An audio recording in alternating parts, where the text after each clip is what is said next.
Okay, green box, live counter, going to assume that means we're live, and that means welcome back to the Storytime Network. We are playing D&D again today. Just before I hand over to Kaido, Gen is not in the chat with us, he is feeling ill, but the fact that, well, he sticks around in Roll20 for a while, so it may just be that he just hasn't closed it since the last session. Entirely possible. If you guys somehow get into a fight, which is unlikely, I'm gonna roll a d3 and one of you guys can control Daron's character sheet. Okay. In fairness, my thought was that he could, still be in the chat and just, write via text message. Yeah, it's just the only problem is that would make the pacing really awkward and things would take much longer than combat can already take. That's fair. I mean, I guess whoever ends up controlling Darren could, feasibly message Gen and say, "Oh, what should I do?" I assume Gen will probably just say use aim and get sneak attacks off. I was just gonna say use bonus action, aim, and fire. Darren is not the most varied character in combat, but It's more just hey, if it ain't broke, don't fix it. Yeah. Anyway, so yes, Gen is not here, but I will hand over to Kaido now.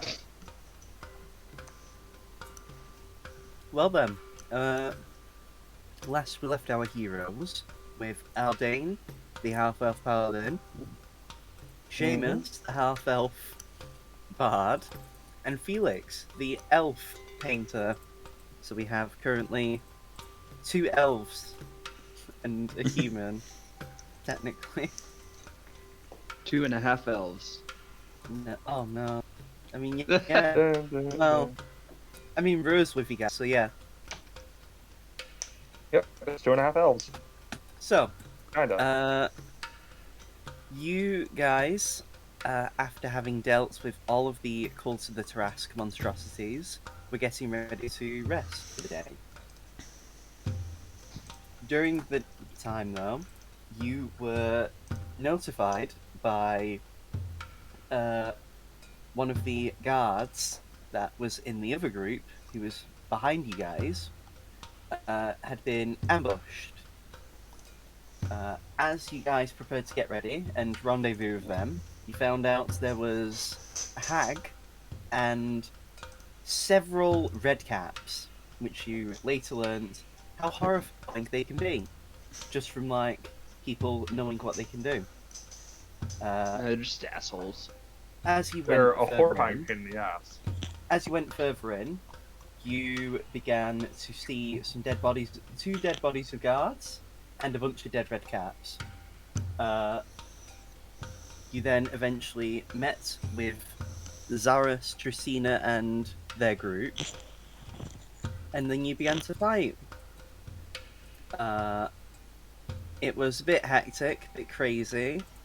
Thankfully, you all dodged the various drop kicks from the red caps. Otherwise, you would have had to take 3d10 in damage. However, the Anis hag, which would be some of the more physically strong hags, was able to get some bear hugs off, managing to even crit Rua and effectively break his spine after he was KO'd. Once the fight was over, Rua's body was able to fix itself as his actual self seemingly put his spine back into place as he was being healed. Before the hag died, you also heard her referring to him as the elvish word for all or omni. None of you are really sure the true meaning behind that, however. And I'd say now would probably just be the next day. So you all would have gotten your long rests. Woo. All of your hit dice are back, your resources are returned. Woohoo! Yeah. So, it is the morning. It's a bit tense since there are still the bodies of dead fae nearby. but all is quiet and relaxed in the forest in Cordis.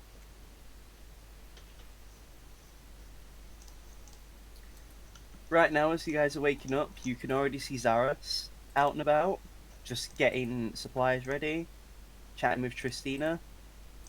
The druid in the group is currently just seemingly like crouched down near some flowers, and a few of the other guards are just like milling around, sort of waiting for everyone to get ready. What do you want to do first? Well, we should probably finish getting ready and then head off towards the port to the neutral point, shouldn't we? Fair enough. As you're getting ready, Rua heads over to you guys and just say, Zaris and I are gonna look to charter a boat into the Blackrain. There is more of us than they were told, however, but this shouldn't be really an issue. But if anyone gives you any hassle, just let us know. Mm-hmm. From what I've heard, the neutral point isn't particularly happy with you guys and Akura, even though he himself, my grandfather, has taken the blame for encouraging you guys to go along with his harebrained scheme. Oh no, we stopped an attack by the Evans Wing. We were awful. Mm-hmm. It's also the political implications of Akura suddenly appearing out of nowhere. Like, he's not been heard in decades, so, you know. Apparently, a lot of countries were actually getting worried and ready for potential, like, invasions. They haven't said who, but yeah.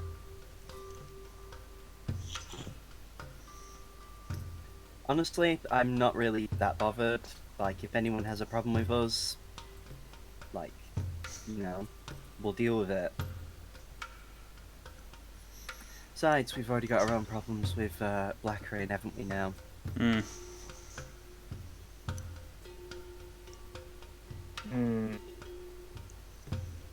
We do. In any event, let's get in our cart and we can make our way. And so begins the journey to the neutral point. During this time, there's not really... Actually, one of you guys give me a D100 before I even describe anything as you move along.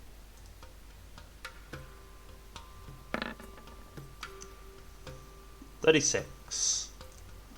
Oh. Oh no.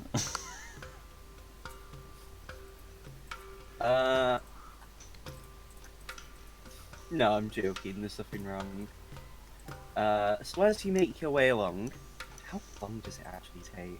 Let's see. Because this will take at least, like, a good few days anyway to get there. About there, and then there. So just a cool, rough, like, 220 miles. That's only 9 days. Mm-hmm. So, during the week that you're travelling with this group, you don't really get bothered on the road. It's actually very quiet. Which you might be thankful for, you might be happy about.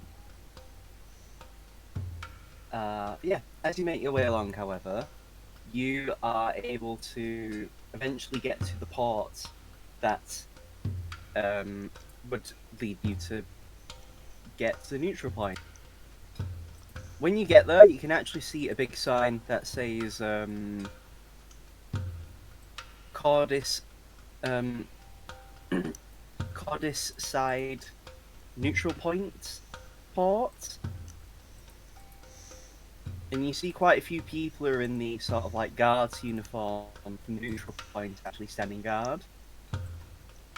As you guys approach the gate, because your cart is actually in front, they hold a hand out, and they just say, "Halt! What is your business here today?"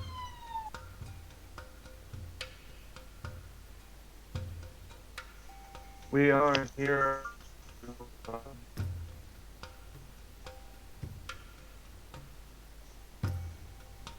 We are here to rest on our journey. We're just passing through.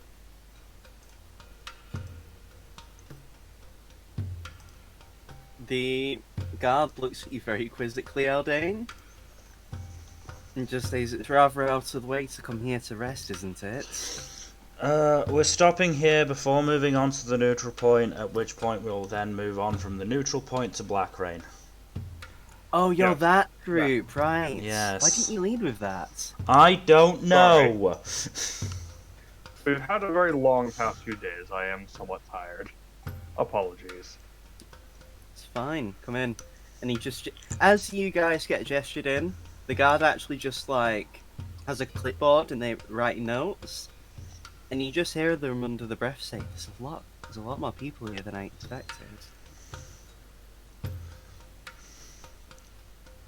But you're let inside without much fuss. Quite a few people are watching you. You do see quite a few like just general civilians, but a lot of them seem to be like workers and stuff, really. Not necessarily guards, but like, say, fishermen, cargo movers and stuff like that. Yeah.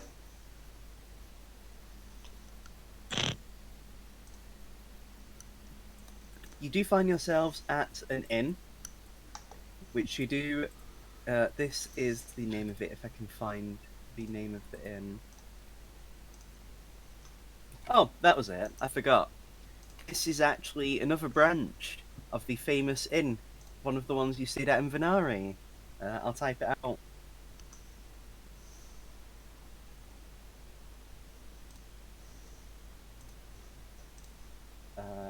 I think you will remember this one very well. I hope so, anyway. The Opportunity. Ugh. Yeah. Oh, so it has a branch out here, huh? Apparently so.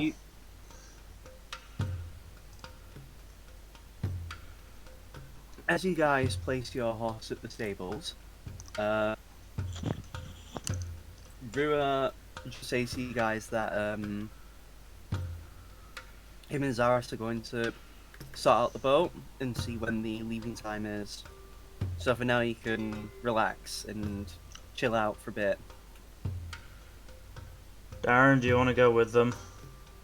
Yes. Cool.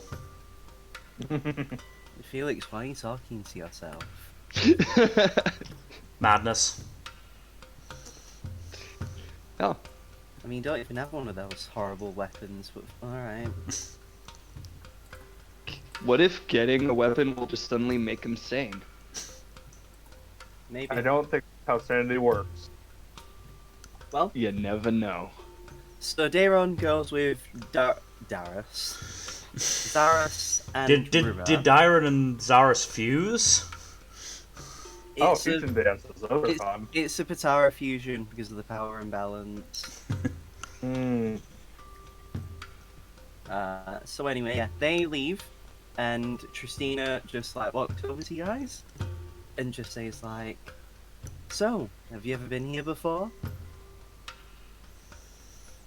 Yes. Yes, we have. Are we getting dirty looks? You've never been here before, have you? What, to the neutral point? No, I mean, Oh. this port. Oh, the port. No, we haven't been to the port. Wait, have we? No, we have. We have on our way back from the neutral. Yeah. Oh yeah, you have. I actually forgot. I'm bummed. Yeah, you've seen it before. You didn't really get a good look last time, mostly because you pretty much like immediately left to head to the Moonblade. It's actually quite nice. It's pretty peaceful, to be fair. Like, You actually, noticeably enough, you don't really see any children. There's only like 2 kids, and they aren't even like interacting with each other. One of them is, in fact, an Arakocra, a winged one, which is quite rare to see, especially out of Tennoyama. And it looks like he is helping some of the dock workers with sorting out cargo.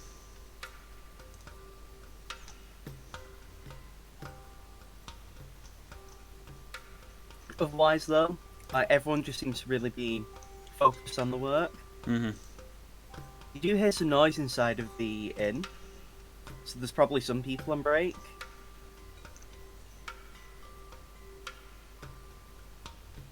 Mm-hmm. What do you all want to do?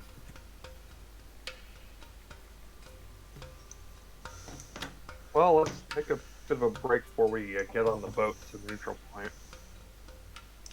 Is there any sort of stationery shop around?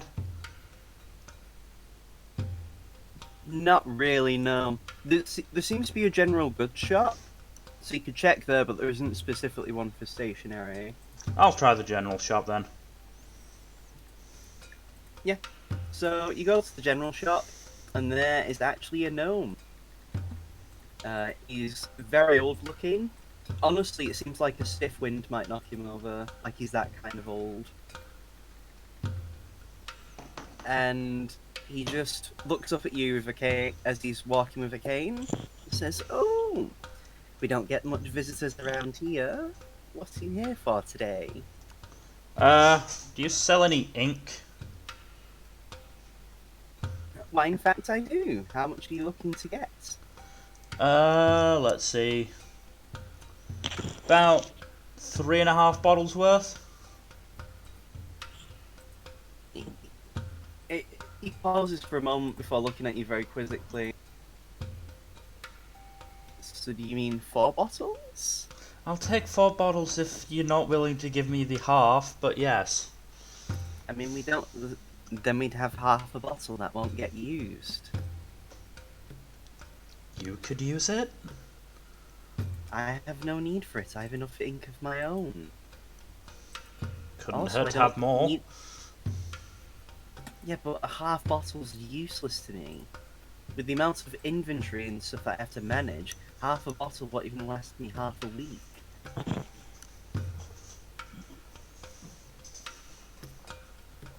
Whatever, I'll take 4 bottles then. Okay. 4 bottles, right?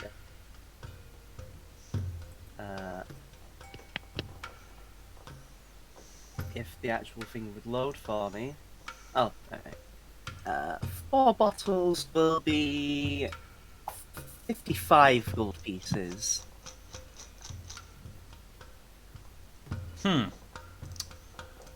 Gonna inside that one.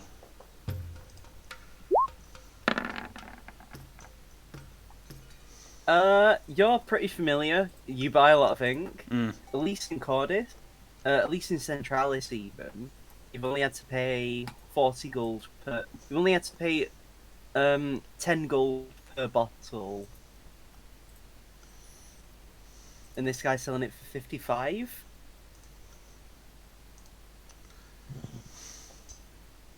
Now, sir, I know you're irritated with me over requesting half a bottle.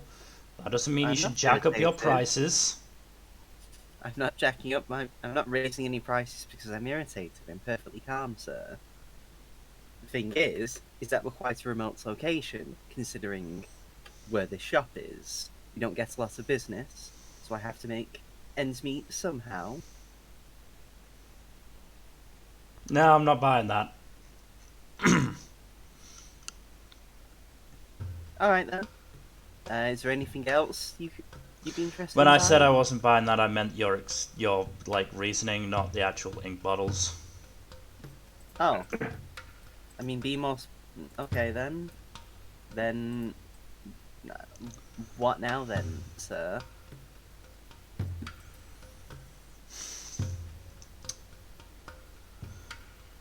Because I'm not Are you wholly... looking to haggle? Yes, obviously. I'll go down to Okay. 45. Give me a persuasion check, Mel.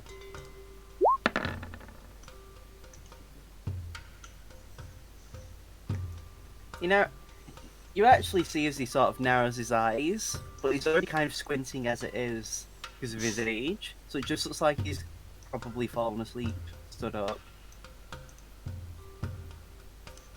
I snap my fingers in front of his face. I'm wide awake, sir. Just making As sure. he just points his cane at you. You're a bit of a shrewd one.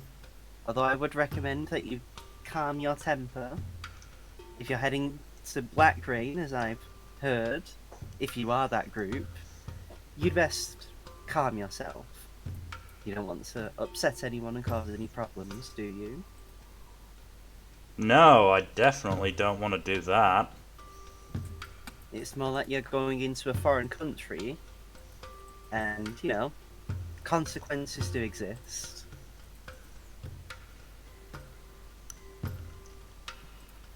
Everything you do has a knock-on effect, regardless of how small you think it really is. It's more for your own sake, boy.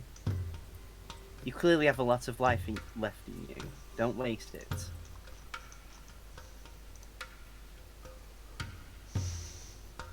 How old the gnome... This is a gnome, right? Yeah, a gnome. How old the gnomes get? Gnomes live to, they can live up to 350 to almost 500 years. Fair enough. He's allowed to call me boy then. Yeah, even if he was an Aarakocra who grow old, who like die by the age of 40, he'd still technically be an old man. Could still call you a boy. Like, Felix is what, only just over 100? 103. So he's only really just an adult, like, barely been an adult for very long. At least in terms of the culture of elves. Mm.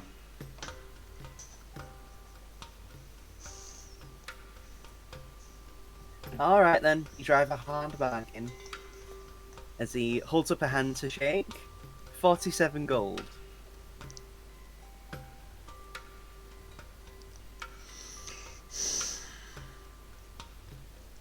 Felix is just squinting at him.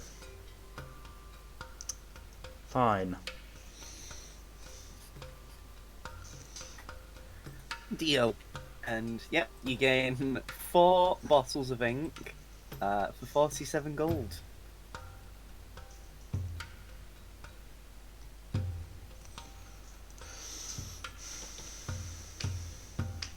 Now then, is there anything else I can help you with? No. Especially not after that display. You're the one being unreasonable, sir. Oh, did you not say that out loud? No, I said that out loud. Yeah, then he says that in response. The cheek of some people. This generation's going to shit. Just throws his arms up in the air and drops his cane before picking it back up and walking away. Felix walks away as well. You're outside Yep. now. Meanwhile, Seamus and Aldane, you were going to the inn, right? Yep, gonna get us checked in and You, get the room from what all you can set up. tell, you're probably going to be leaving within like the day anyway. 'Cause Same you day or already the day after? like the same day. Oh, 'Cause so it's yeah. So does the inn have a lounge? there is a lounge, yeah. Especially because this is quite a place that gets frequently used to go in between places. Because you do know, like, the neutral point is like a very big political hub. So, you know, Mhm. like, yeah. Come on, Seamus, let's hit up the lounge. Okay, I'm grabbing a drink then. In the Don't lounge, get too hammered. We have to go on a boat later today. I'm just getting my sea legs. currently at the lounge, there's quite a few guys, about like 5 of them who was sort of playing cards. You do see one guy who has a lot more coins than the rest of them, and he just sort of rakes in the money with a big grin.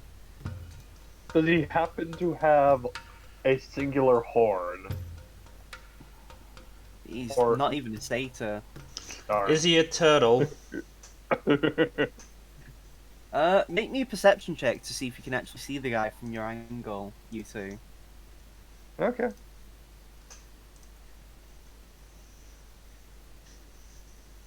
Perception. You gonna roll, One Seamus? second. Yeah, sorry, I was actually grabbing a drink. Ah. Don't actually nope. get buzzed in outside of the game. Just, don't get too buzzed anywhere. Hey, I'm can't method, stop it. okay? You just wanna, you sort of just wanna sit down. You've been in like the cold for quite a bit. It's nice to actually be in a room that actually has like indoor heating. Are you gonna do perception to see who's Yeah. winning the campaign? Neither of you can properly tell from where you are. It's the focus is Can just we at sort least of tell his enjoy. species? No, you can't really tell. Unfortunately, a lot of the workers are also quite like beefy and tall. So yeah, they're all sort of crowded round the guy, and it's just sort of awkward. At least with the angle you're at, anyway. Yeah, you're there. It doesn't take long for some of your fellow guards that are sort of travelling with you to like do the to join in with you and sort of sit down. You do notice Trisina is with. Well, no, notice so much as you do see Trisina is with you, and she looks like she is carrying two rather large bottles. And she's placed down the side of the table. Sort of where you are, it's like an L-shaped couch, and the table's appropriately big enough to accompany the sort of seating area. And yeah, she just has like two big bottles with if you want, you can do perception to tell what brand of drink she has. I guess. I mean, maybe it's the hard stuff. You don't know how hard she's drinking. Fucking what the hell is up with my rolls today? Your Right off the bat. your ale is just really good right now. You don't really care what shit she's having. Get that good Coors Light.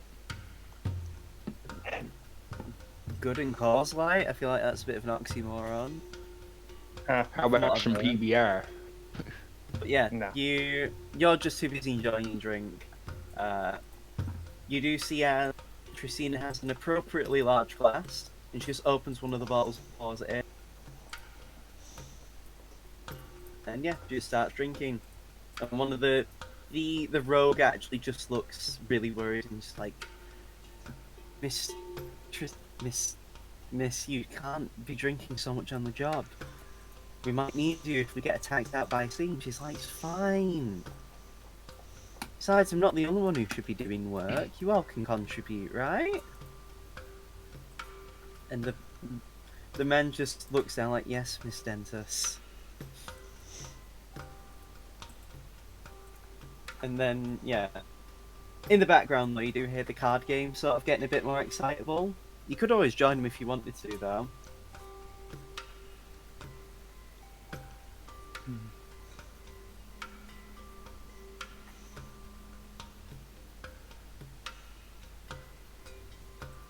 At the moment, though, it's just very chill. There's sort of like, there's actually just like a guy sort of doing a one-man show. He's sort of doing like playing various instruments at the same time, and it's actually a rather chill atmosphere what he's creating with the music.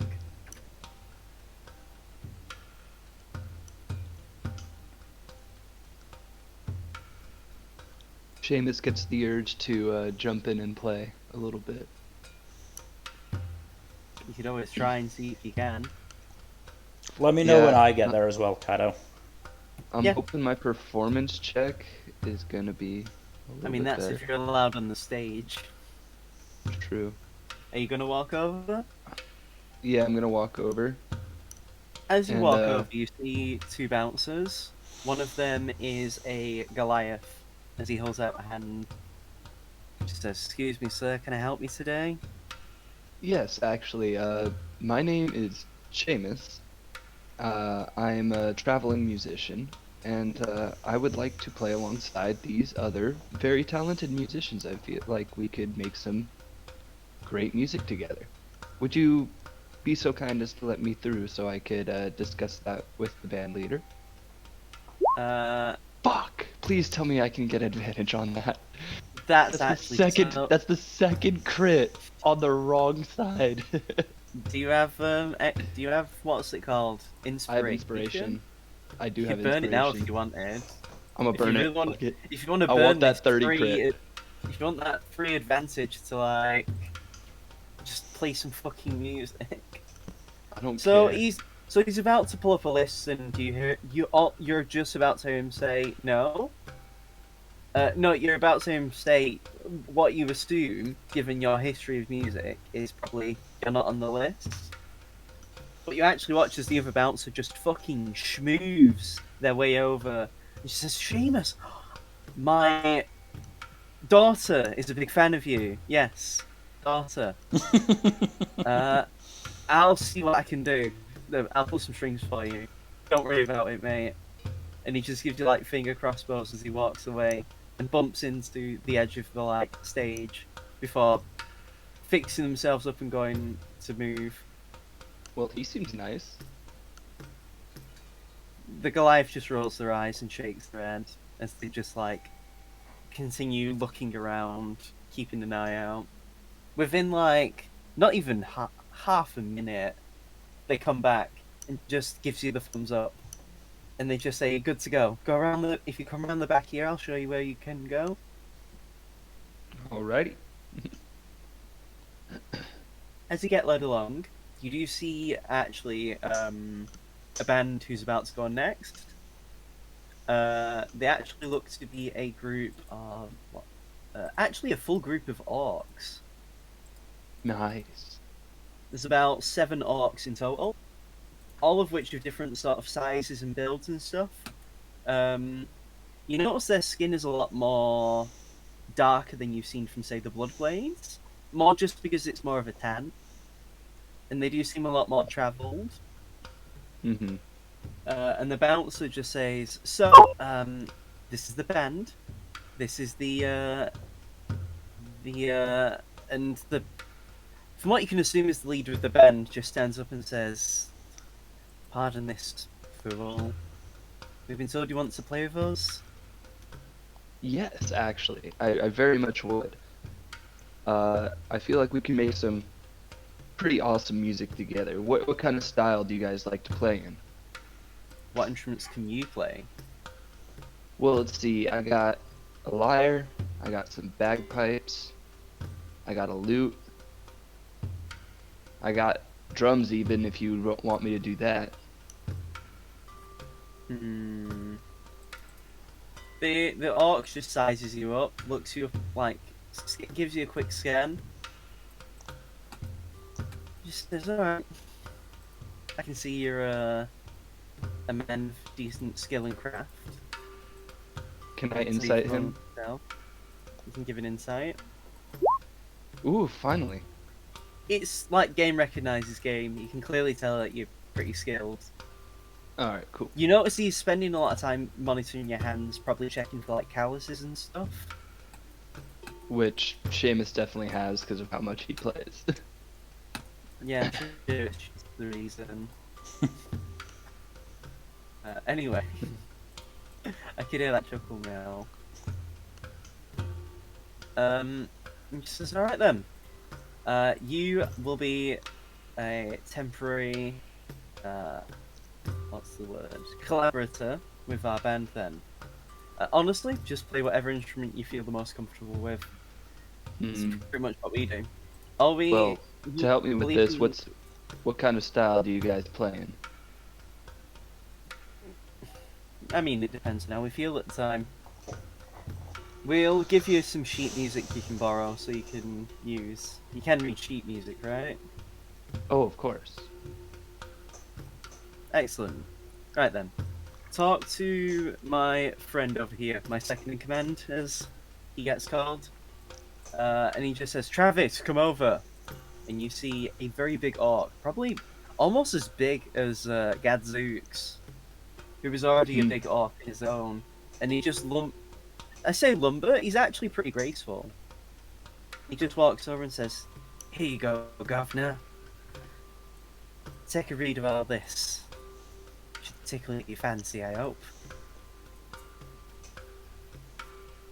And yeah, you get the music. From what you can tell, it's quite like harsh tones. Ooh, bagpipes it is. Yep. You do actually see a very petite-looking orc, like a very young-looking woman, who also has some bagpipes. I walk up to her and I say, hey, you ready to harmonize with these? I don't even know what I'm doing here. Well, I'll lead the way, so just follow me and you should be fine. Where are we? What? She just says, where are we? She's looking round, as if she's just been completely zoned out the whole time. We're backstage. We have to go perform. Are you okay? Can I use insight on her? Yeah, you can insight it.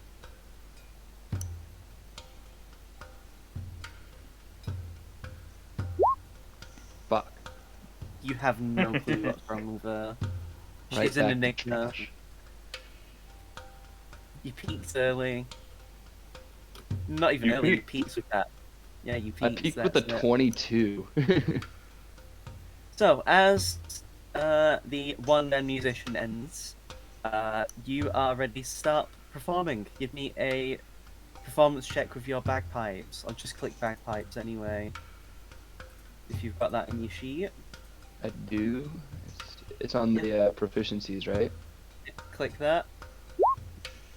Wow. So by this point, Felix, you come in after getting your bottles. And you're just immediately greeted by the sound of bagpipes and a lot of heavy instrumentation.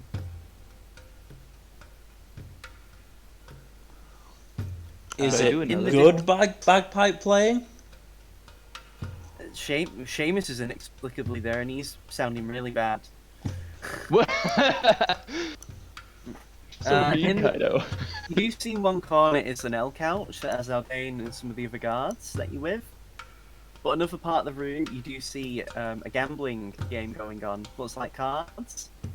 You do see a guy who's currently like seemingly winning big, judging from the other reactions of the guys.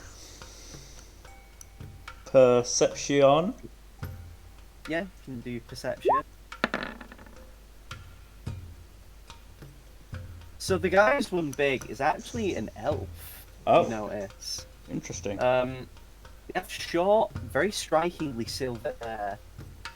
And the one thing you notice especially is the fact that their eyes are a very noticeable gold colour. And their skin seems to have this sort of like... It's a kind of... It's hard to explain, but like you've seen different kinds of elves and you're in a labyrinth yourself. The kind of skin tone this man has is almost like a very subtle gold sheen. Not even like a tan. It's just really hard to explain because you've never seen it before, really. Hmm. But he just has a very satisfied smile on his face as he's like pulling in the money and just says, "Ah, shame. You're very close that time." And he just like wiggles his fingers as if like, you know. Hmm. I'm gonna join the game. You join in the game. Yeah. Or gonna go over and Nice. see if I can join anyway.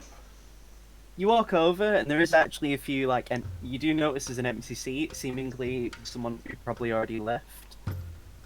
And no one's just put the seat back in. Mm-hmm. And you do see one of the, people, one of the, like, card players is a Leonin, the big Okay. blind person. Okay. I was so ready for you to say Toddle. And he just says, sick. Hey, do you know this other elf? He just looks to you, Felix. And the elf just gives you a look. It's really hard to tell what even kind of type of elf they are. Upon closer look, they almost look like they've been drawn. Their features look perfectly crafted. It's like looking at a sculpture from someone who's like... If this man was a sculpture, this would be someone's magnum opus. It's like that. Interesting. Out of character, I think I know who this is. In character.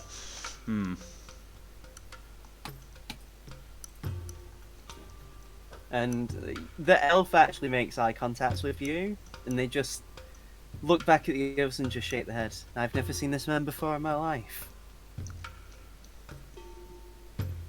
And the Leonin just shrugs. Well, whatever. You want to join us for a game? Just before I do that, do I actually recognize what card game they're playing? And do I know the rules? It just looks like a standard deck of cards. As far as you can tell, they seem to be playing blackjack.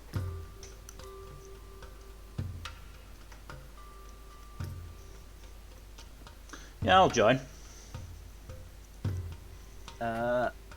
One of the other people, who is actually an Earth Genasi, just like says, so have you ever played this game before, blackjack? No, I'm more of a mahjong man. Oh, mahjong. We have had games of mahjong now and then. Occasionally we have mahjong Mondays. Every so often we get this black tortoise from the capital every now and then.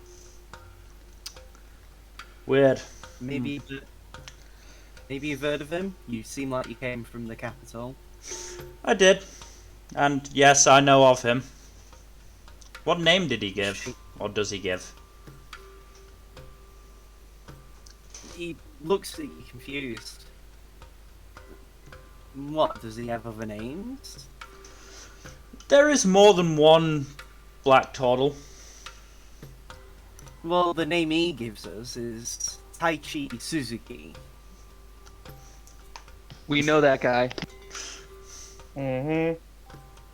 I mean, the last Taichi Suzuki he knew was Akira Everett. And this man's referring to Turtle.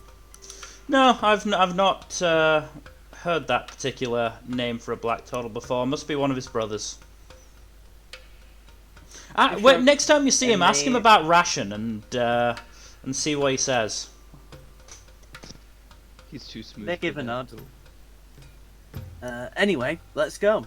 So, Mill, give me a D20 plus 1. D20 And this will be +1. based on the actual, like, what you get. Okay. So if you actually get a nat 20, you just hit blackjack. Cool.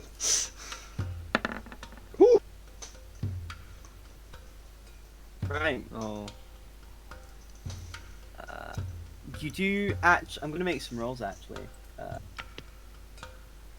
there's a bunch of these guys in total. Oh, doesn't matter. So you actually watch as they all go around the table, and they all have pretty awful looking, like, hands. Mm-hmm.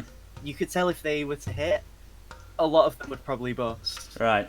And you just immediately see as the elf flips over their card, and they immediately hit blackjack.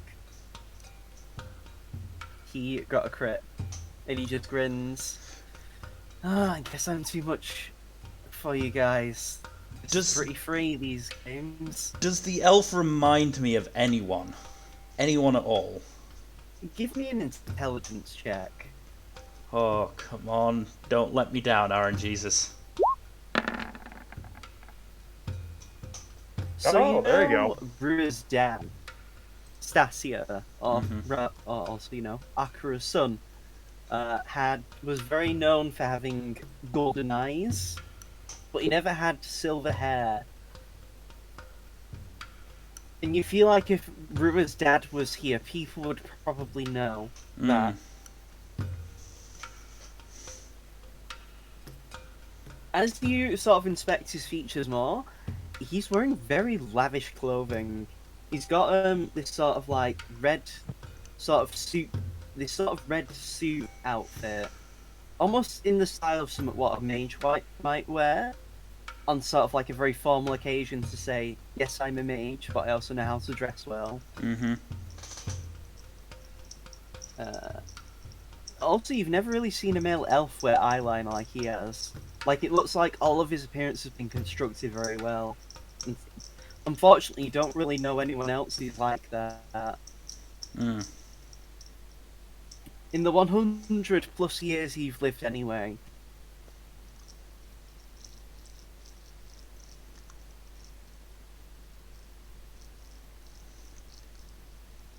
And So, you actually... so no potential resemblance to any, let's say, members of the Ebon Wing?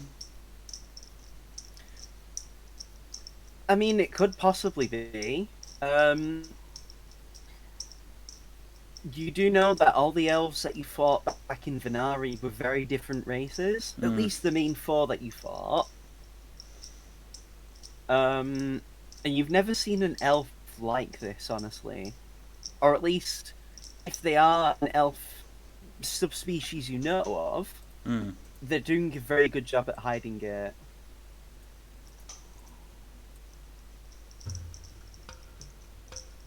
And he looks to you and just says, is there some reason you're staring at me? And I do get flustered rather easy, I'll have you know. No, you reminded me of someone, but I don't think there's any connection. He just smiles, I get that a lot. So, what's your name? My name? Yes. Names. And he actually just looks at the others and just says, I haven't even given them my name. My name is... And he pauses for a moment, and all of the guys actually, like, are leaning in as if, like, yes?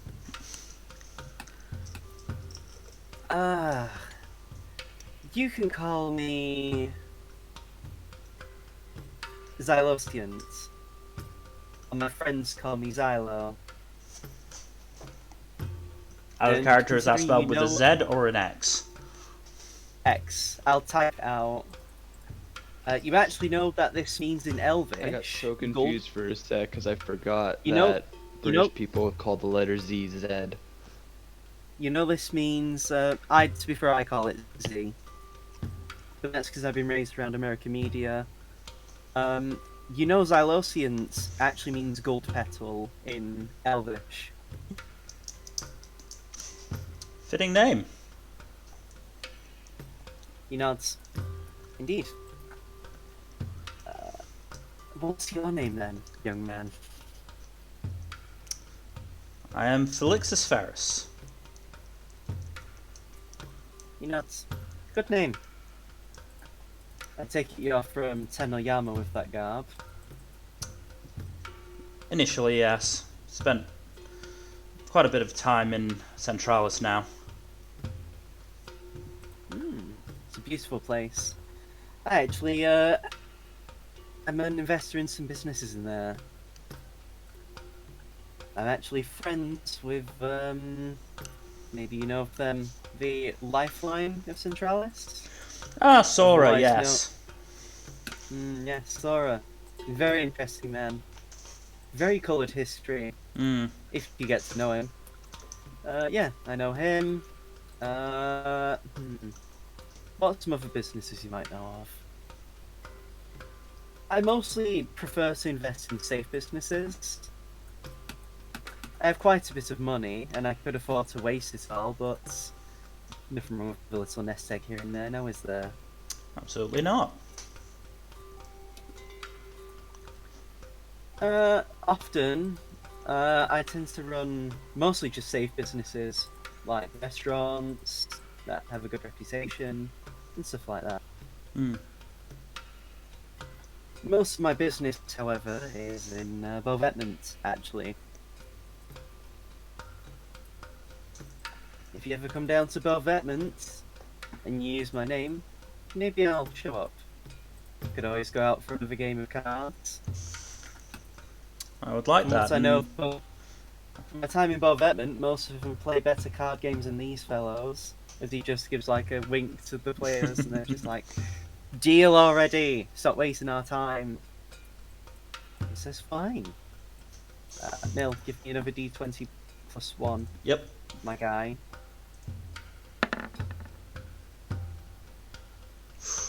Not bad.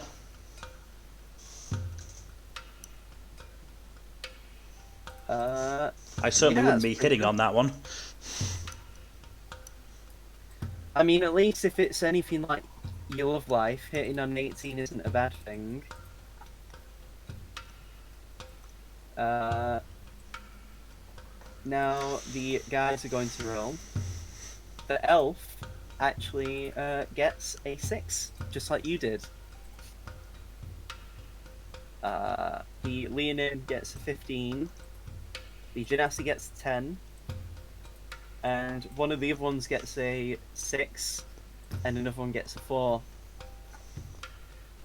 And then the Earth Genasi just says, well, none of us have hit Blackjack yet. Do any of us want to hit again?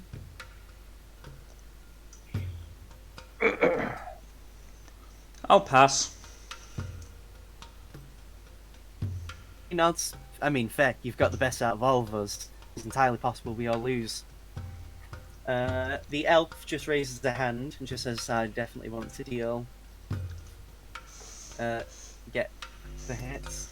And he does. And actually fails, because he got a 19. Not a 19. Oh no, yeah, he gets a 19 as a result. I can't count today.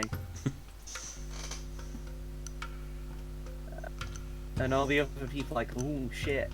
And then they go next. The Leonin manages to get a 20, in fact. Ooh. The Earth Genasi, which got...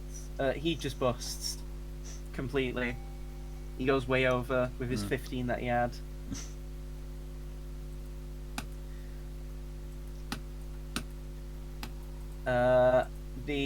One of the other ones gets 12, and the other guy gets a 14 in total. Yeah. And so then, as things go again, because no one's hit a 21, are you going to stand, or do you want to see if you can try your luck, Felix?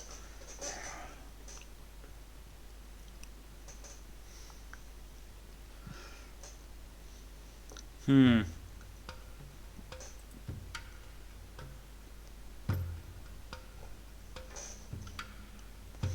just gonna make a quick. Would it be intelligence or wisdom? Wisdom would be more like controlling your gambling impulses. Intelligence would be more like just smarts. Well, I'm trying to figure out sort of how likely it is I get like a 3 from the deck. I mean, you could get an ace, which would be like, you can make it a 1. Okay, a 3 or Like- lower then is the thing. I'll say for this, if you do roll again, it'll just be a d20.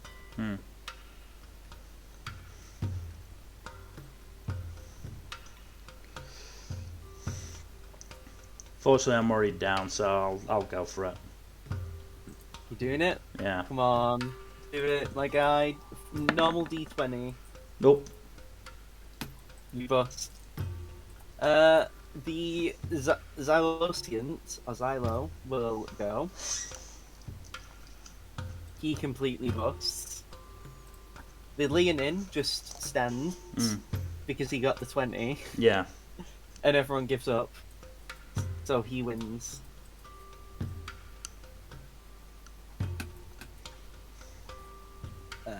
while this happens with you guys, Mhm. Seamus, during your performance, no one's really receptive. I figured, can I not do like a second roll to maybe see if I improve over time? I'd say basically what happens is they decide to make it, in air quotes, a short song, so that they can end and then try a new thing. And you actually I want also to just want see- you to imagine like the card table is just sniggering at you. Huh. the So- girl who's on the bagpipes next to you and just says, "Wow," and just says that as she looks at you after the song ends. Sorry. Trying my best. The leader just shakes in and says, "It's fine, don't worry. We all get stage fright and nerves, especially if you're with a new group. Let's go again." And now you can make another an illicit persuasion check. Are you doing bagpipes again? Might as well.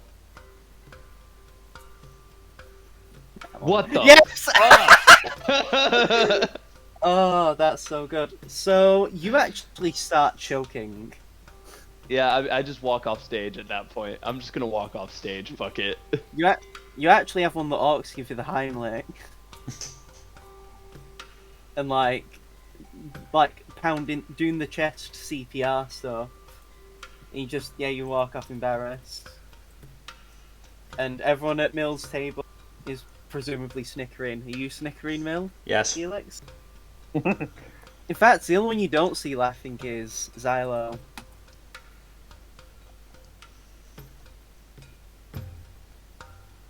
Yeah, you just sit back down with Aldane, who's probably like been enjoying the show, I assume.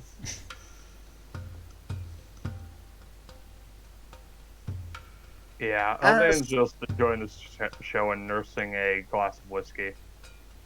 Tristina's finished her first bottle by now. Oh, Aldane's on his fifth glass. But yeah, like, Tristina's just not even holding back. So, Felix, are you going to continue doing this game of cards Yeah. until... Yep. So, give me... just as general rolls, either 3 charisma checks, 3 wisdom checks, or 3 int checks. Int is based on knowledge of the game and stuff like just playing it a bit more smartly. Wisdom sort of more like, going with the gut, common sense, and also just like not really caring too much. And charisma would be more sort of like trying to cheat, I'd say. Funnily enough, The ration. yeah, The ration method. The ration method. Funnily enough, out of my +3, +0, and +1, I'm gonna go with the +3. Not the coward. Bitch. Jerk. You are just striking out. Oh. Oh. Oh, So there for we go. So for the first few rounds, you're really struggling. Like, you keep hitting you, even though you're quite sensible, and like you are, in theory, it would make sense to like hit on the 10. You keep getting like, too much and Yeah. losing. And as things progress, though, as some of the guys start leaving, you are performing better, but otherwise it's just not terribly great as an average. By this point, Rua, Zaris, and Daron do come back. In total, it's probably only been like 2 hours, really. So it's not even really been terribly long. And Rua just walks over to you, Aldane, and Seamus and just says, "We've got the boat." They're not too happy. More of us, since we're only expecting, less than 5 extra people. But like, Rose just shrugs. I'm kind of the king. Not to throw my weight around, but like,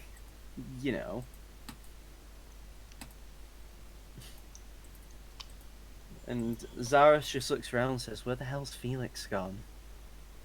I'll go get him. Are you approaching the table of cards then? Yes, I approach the table of cards. As you approach, you see Felix is just enjoying some good old-fashioned blackjack. Probably the most striking person at the table is a man with silver hair and golden-coloured eyes. It's really hard to tell what kind of elf they are, though. I will say that throughout these games, I will have been, chatting mostly to Xylo and trying to get some sort of info on him and his backstory. Give me 3 charisma checks, then. Oh boy.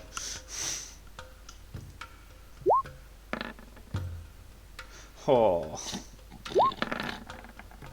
That's better. Oh, that was so close. So at first, you just strike out really badly, and you actually start, like... because you're striking out, you sort of just focus on playing the game, that you don't really think to, like, ask questions. Yeah.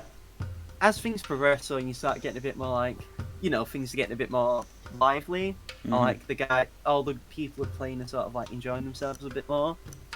Yeah, I like to ask some stuff about, Xylo.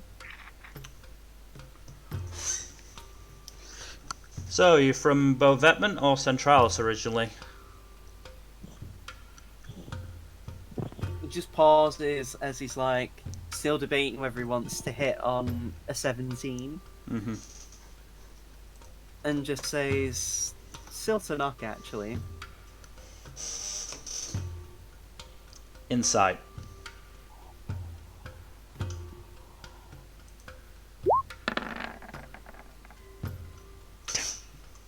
Yeah, sounds legit. My father was a high-ranking noble, and that's how I sort of got my lead in life.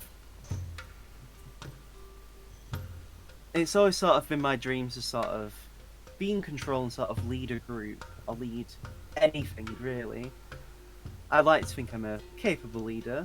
I mean, what we think and what we actually do is 2 different things, but considering my own amassed wealth, I'd like to think I've done pretty well. Counter.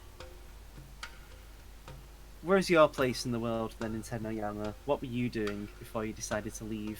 I assume for being a painter, judging from your hands. Yes, in Tenoyama I was training with my master, and he encouraged me to travel and see the world. Since then I've travelled throughout Cordis and even gone up to Clodnia Pole. Beautiful place. What part of the pole? The Forbidden Ice. Not a fun place. Would recommend. Widens their eyes. Oh. Is that the reason why the ancient whites seem to have calmed down? Tis a shame. Yes, calmed down. I know lots of people at the Dragon's Throne who are quite mournful. Mostly just the fact that they were the last white dragon in, recorded white dragon in Tyrol. Yes, the circumstances surrounding that were unfortunate, but unfortunately it was a necessity. Yes, very unfortunate. It gives you a grin. I'll say you can ask them one more question. Really sort of hoping on that insight.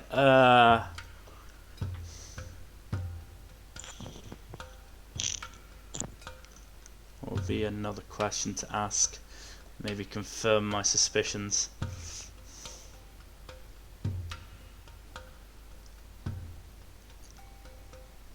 I hope you don't think this is too formal, but I'm not attracted to men.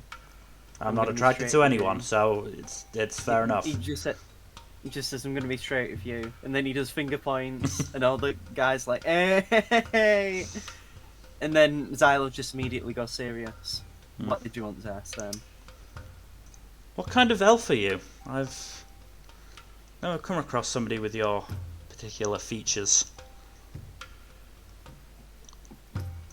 Just widens their eyes. You weren't joking about being forward, no way? Well, I'm actually a half-elf. Hence why I don't look like a proper elf, like any gestures to you, like yourself.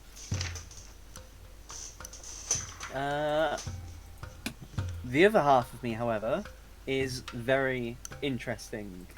I'm actually the, how to say it in common?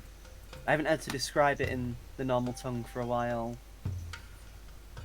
And they just pause. My mother was actually a dragonborn, if you can believe it. Gold dragonborn, to be exact. Hence the particular colour of my skin being what it is. And, of course, he points to his eyes.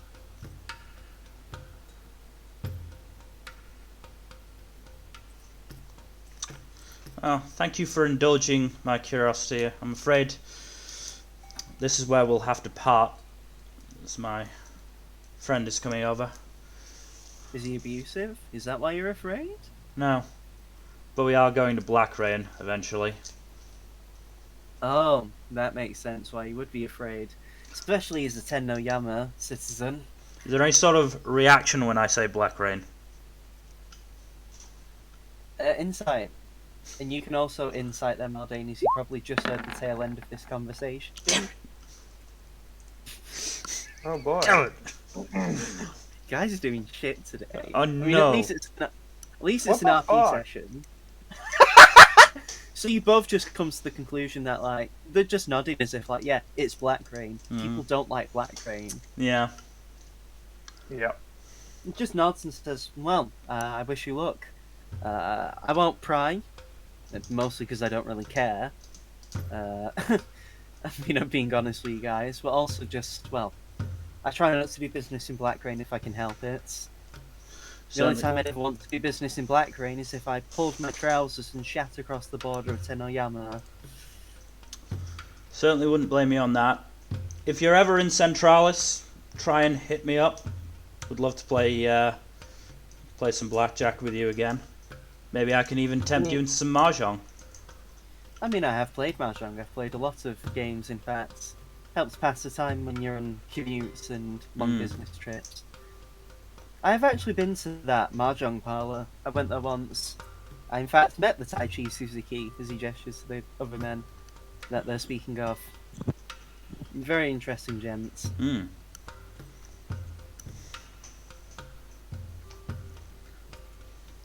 Well, But, farewell for now. alas, yes, indeed. I probably won't be here if you're returning the same way. I mostly just stopped here for a bit of business and to meet an old friend before I continued along. And he actually gets up himself and just says, "Ta-ta for now, my sailor friends. It was good meeting you. Just be careful with your money, as well." And he just like shakes the side of his red sort of coat thing. You just hear a lot of jingle, like shaking of coins. And just waves as he leaves. How much money did I lose, by the way? I'm assuming I lost money. Honestly, you mostly broke even. Alright. A lot of them were also losing pretty badly, so yeah. Okay. It was mostly just very low stakes anyway, like coppers and silvers, really. Yeah. Yeah. Aldane, you are able to get Felix now. Alright, Felix, you ready to get going? I suppose. The Alright, Ian actually time holds to- up. Oh, sorry, go ahead. Time to go to everyone's least favorite place. The sailor, actually, the lean-in, he What, the actually offers to DMV? shake your hand. He offers to shake your hand, Felix, because of some very good games. And just says, since you're heading to Blackrain, word of warning. Keep your eyes to the floor, mostly. At least then you can see the filth you're stepping in. Not literal filth, I mean as in moral filth. Hmm. Mm. It's pretty That's always corrupt smart. up there. For a reason. Hmm. Thank you for the advice and for the games. Likewise. Have fun. And yeah, they just mostly start chatting. Yeah. So, you all gather by the boat. And you actually see what looks like a very stereotypical pirate. In fact, so stereotypical, they have 2 eye patches over their eyes. Like an eye patch over one eye. They are, in fact, a dwarf. A mountain dwarf. A very bulky man. More wide than he is tall. Like, think of wide Putin wide. And he just says, "Hello there! I believe you're coming on my boat to be taken to the neutral point. I hope that we can have a very fun time. Just be careful of not getting in the way of my colleagues." And you just see his, like, second in command. He's just like an elf, like a wood elf, and they just say, "Sir, you're facing the ocean again." "I know where I'm looking at." And then So, he in turns terms of around. thickness, And then are he we turns talking- around and he just turns around and whispers to his colleague, "Thank you, though, by the way." What was that, Aldane? Oh no, this is out of character. In terms of thickness, how thick are we talking? Are we talking like just regular thick, or are we talking like Kingpin from Into the Spider-Verse thick? He is actually quite muscular. Like, Gotcha. it's not really fat, it's just genuine muscle. So he's an absolute unit. Gotcha. Kind of, yeah. Think like Hendrix from Dresden Files, maybe. Hmm. But yeah, and yeah, he offers to gesture on the boat, as he gestures the complete wrong way to actually walk onto the boat. And then his colleague again says, "Sir, your point is the wrong direction." And then the dwarf just quickly adjusts and then points the correct way. Mm-hmm. During this time, the horses have sort of been loaded in, and the carts. Yeah, you find yourselves on the boat. Dylan, give me a D100. Yes, sir. Give me 1 second. Oh, there's my cursor. Alright.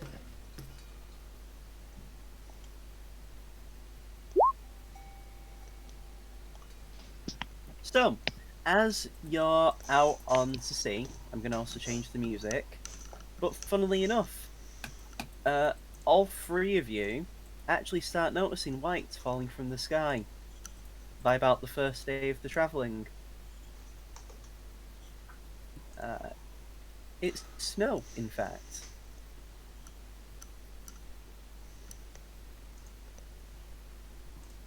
Other than the snowfall, there isn't really much, like, of note. Mm-hmm. It's just very quiet, very peaceful.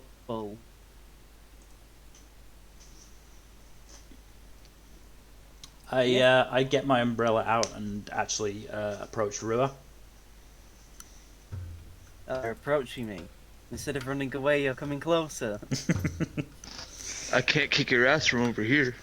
Yes, I have to come close to ask you questions. Unless you want me to, Then unless you want me come to, as- you know, just yell across the boat. There's enough of it going come around. then come as close as you like, he says as he activates his stand. He doesn't really do any of that. Mm. Also, did you say change the music? Yes. I'm just trying to find the music that I want to use. I'm accidentally finding all the jolly music when I want peace, so... I found it. And yeah, so you approach him. Instead of running away, you do get closer. Wrong link. I'm so cringe. And so yeah, he just says, "What do you want to talk about then, Felix?" The search for Drake Blackburn. How's that been going? Oh yeah, the search. I mean, we're still struggling. It seems like probably similar to what Akira had. They have anti-detection, Hmm. like an anti-detection item on them. Yeah. So it's physically impossible to find them through magic. And I think I said before, but there's no one in the city registry of a Drake Blackburn having entered the country. So if they are in the country, or at least in Centralis, they are doing a fantastic job of not telling us where they are. Hmm. Follow-up question: have you heard of a Xylosiant? I mean, that's an extremely common Elvish family name. Hmm. I was just playing cards with him, and he was very distinct. Okay, such as... I described Xylo. So as you describe it, Rura just nods and just like... Met the guy, I heard of the guy. Sadly, I can't help you there. Hmm. I mean, the only person I know of such striking gold eyes would have been my dad, and well... I didn't see my dad in there. So I doubt that would yes, it seems unlikely that he is your dad, or maybe more likely that he's related to your dad in some way, but it's still unlikely. I mean, my dad didn't naturally have golden eyes. Well, From what my said my his... grandfather told me, that was more of a manifestation of his energy in the fact that he had a golden aura, and hence the eyes changed to match. Apparently, he was born with brown eyes. He said his eyes and skin were a result of his heritage of half-elf and half-gold dragonborn. Well, on my father's side, it's been pure elf. And on my mother's side, it's also pure elf. But, I mean, my mother's side was more out of elven supremacy, whereas my grandfather's side was more hidden elf village. I don't have any evidence other than a feeling, but I wonder if Xylosian might actually be Drake Blackburn under an assumed name. Maybe. I mean, hey, if he's called Blackburn, you'd assume he probably wouldn't want to be associated with the colour black. But I have no clue. I'll look into it, but I mean, if he's only giving you a very generic surname, and if that isn't even if that isn't, you know, an alias, not really much we can do, I'm afraid. He did say he was from Siltonok, but other than that...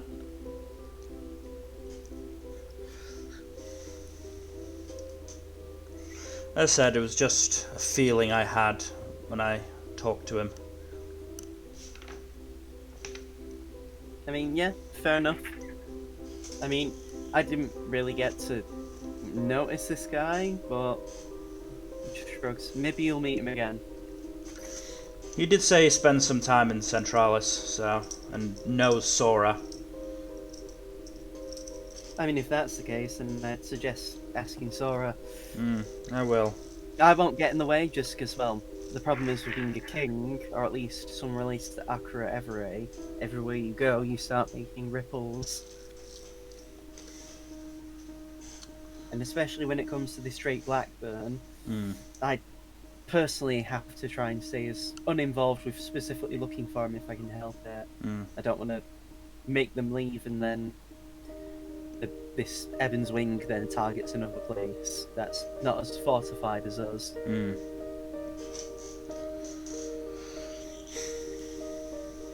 Well, it's something to think about and something to take care of once we return to Centralis.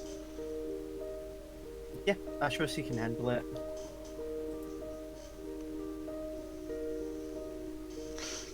Also, Seamus struck out majorly hard on the stage. I could hear it from outside, it was incredible. Rub it in, why don't you? Genuinely, it sounded like I don't even know. In fact, He had it to be was so saved from eldritch choking. it was eldritch and monstrous that like I was Zaris, Darren, and I were ready to like fight. Maybe we should make him weaponize it. I mean, he can already cast Shatter, so what the fuck, shit? That's vile.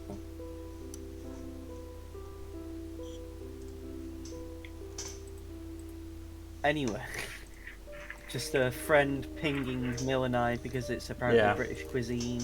Oh no, I saw that. I saw that in the other server, and it is awful. But yes, so yeah, that's pretty much it. As you guys are sort of on the boat as well, you do actually hear like Tristina making a lot of noise. Mm-hmm. Probably been like pretty sloshed.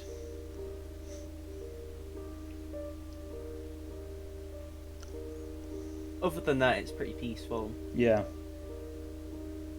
In fact, actually, Aldane. I'll just ask Yes. to go around. What would Aldane be doing? Because you can like explore the boat if you want, or you could just like rest in a cabin. Because you'll be out to sea for a bit anyway. I'm gonna take a look around the boat real quick. Let's leave and check how. Straight path is about 75 miles. Not even 75. It'd be about 55. I'll do 56 to round up. No. It's going to be about 2 days actually to get to the neutral point. So as you look around the neutral point, you actually see Zaros on his own, just looking out to the sea.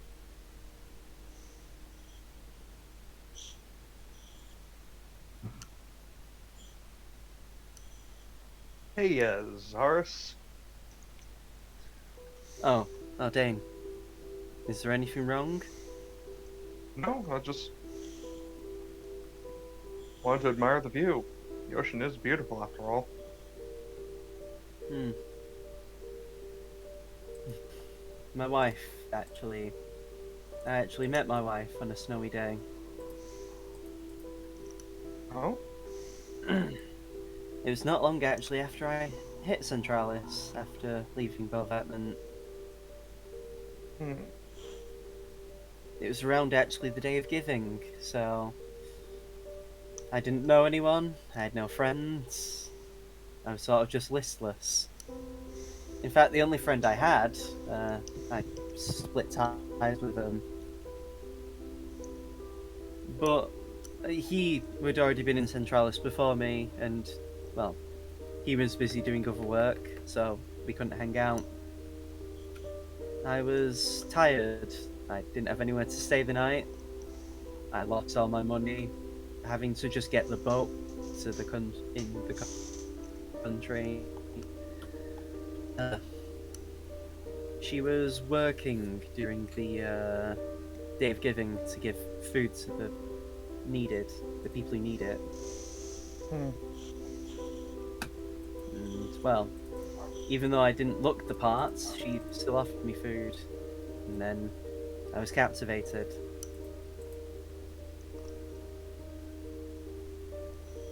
Although I didn't see her again until another year later. But that's for another time. Then it wasn't so snowy.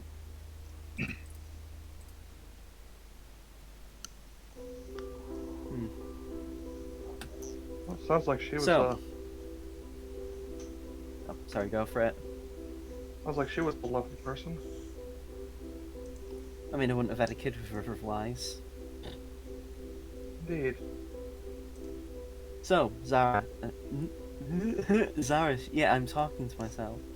So, Aldane, you've dealt with these pieces before. In fact, you have one on you, right? Yes. What's your estimations of how things will go? Well, if it's anything like the last two times, we're in for a very difficult encounter with a very powerful entity. Do you think we'll make through? I'm gonna just eke out a win. with no casualties both times, but there were a few close calls, and it was neither. I mean, there's still what, there's still 5 more times for something bad to happen, right? Indeed. We know of the locations of. Well, we know one of the pieces was retrieved in Vilvetment, but we don't know its status right now. All we know is that a mercenary has it. Is that your next plan then? Or are you gonna head somewhere else? After this, I mean, with Blackrain. If you don't find it, the piece that's there on the way. Hard to say. Bring you It's likely guys to the we're either servant going world to then? go to. We're either going Sir. to go to Vilvetment or Timothy on the next, most likely. You know, it's fair enough.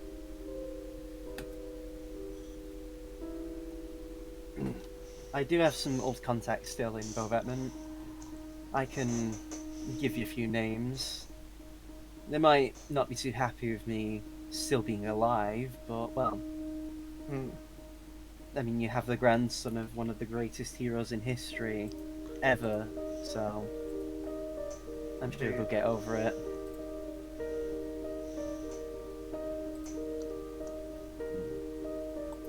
We'll likely manage, but the help is definitely appreciated. You know, it's fine. By the way, once this is done, I'm going to be going away for a couple of months. I have some business to take care of elsewhere. Oh? I don't mean to pry, I- but It's, how to explain it? It's to do with what I used to do before I came here. There's some loose ends I need to deal with. An old friend of mine, anyway. And I haven't heard from him for a while, so I thought I'd check in on them. oh, that sounds interesting. Well, I won't It's pry not further. really. Good. And yeah. Unless you want to say anything else, Cyrus is just sort of going to be quiet. Right. I guess I will leave you to your ocean gazing. Yes, thank you. Goodbye.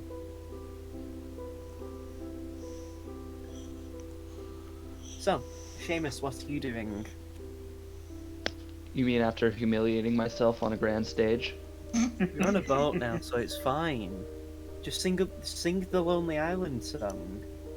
I'm on a boat, man. It's going fast, and I got a nautical degree. I don't Actually, remember the wait. rest. You're the king of the world on a boat like Leo. Oh god, it's If you 12 years own a old. show, Or at least then the you music show video not is. real. Yeah, the song is over- actually 12 years old. It's wild. I'm on a Watch- boat, motherfucker. Don't you ever forget. I listened to it when I was 11 years old. Anyway, enough about being old. Yeah, Seamus, what's Seamus doing on this boat? Half sulking, half practicing music so that shit like that doesn't happen again. Give me a general performance check. Great.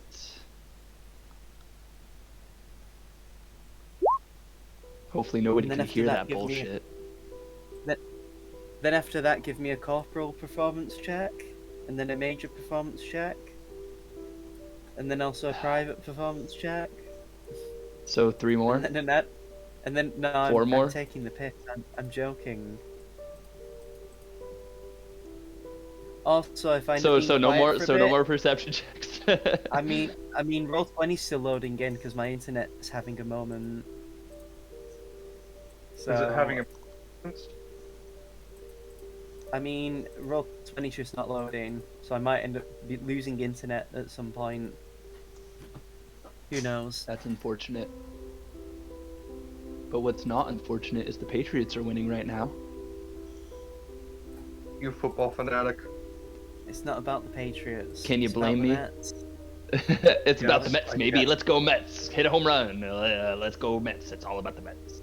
The Mets. I actually can't see what the fucking chat has for the roll you made. It was an 11. An 11, yeah, it's not going to be very good, especially if you're in a mood. Like, also, it's cold out, so you know you don't. So it's hard not to try and like. You want to play, but it's also like if you keep playing with like cold fingers, you might end up like hurting them really bad. Well, that's not And that good, wouldn't really so... be helpful. Yeah, so it's really awkward, and so like you try and find a place inside that's warm. There is like warm stuff inside the ship. It's just the problem is it's like you're still in the mood. So yeah, it's not going great. Hmm. Inside, like the boat, you just see Tristina that's like passed out. And like there's a few of the guards who are sort of like fanning her and sort of like keeping watch on her.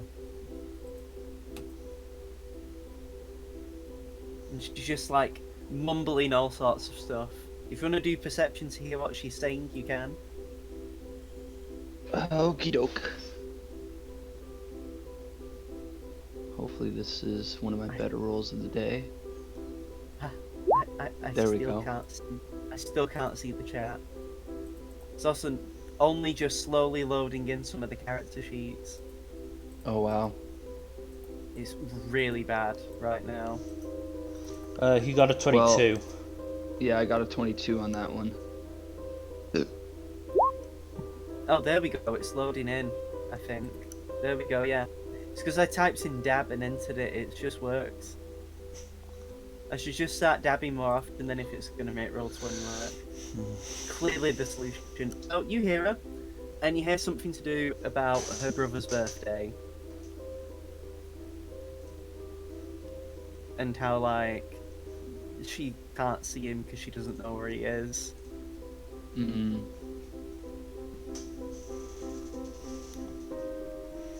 Hmm. Well, I don't know if there's anything I can really say to that.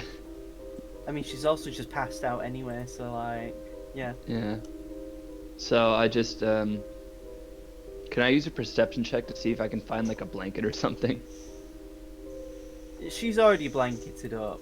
The guards Oh, are okay. keeping good watch there. Then, never mind, it's all good then.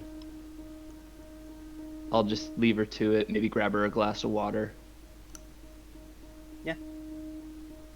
As you get that, speaking of glasses of water, how about we call a short break? Alright. Sure. Sounds good. Aces. I gotta grab myself another beer anyway.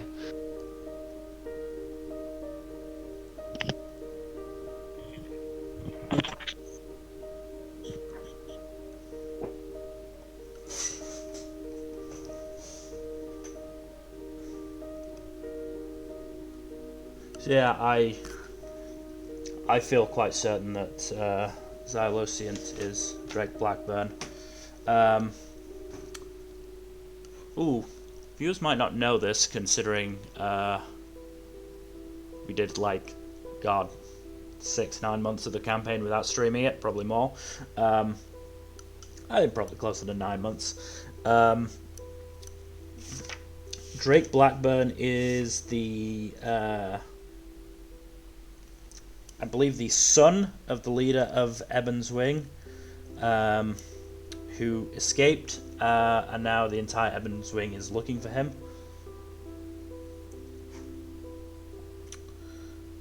So, you know, my thought was to try and, you know, maybe trip him up with his backstory, but then I got shitty insight rolls, so that wasn't helpful. I personally still feel pretty certain. We'll have to see when Kaido finally reveals Drake Hello, Blackburn. I'm I was just talking about how I'm still fairly certain that Xylosiant is Drake Blackburn. It could be. You don't know. I know. Damn you insight didn't- checks. The only thing you know is that they were in Centralis, according to the Ebon Wing, but that was months ago. Like, in universe. Yeah.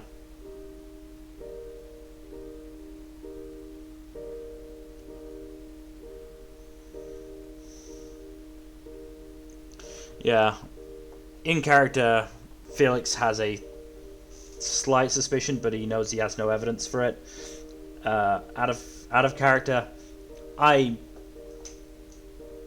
think so, but at the same time, I was also sure that I knew who the mole was in Psychonauts 2, and I got that completely wrong. So Honestly, once you know who Drake Blackburn is, it'll make sense. wonderful. I mean, there's a lot of characters where, like, once you know actually more about them or really who they truly are for some people, Yeah. it'll click into place. Mm-hmm.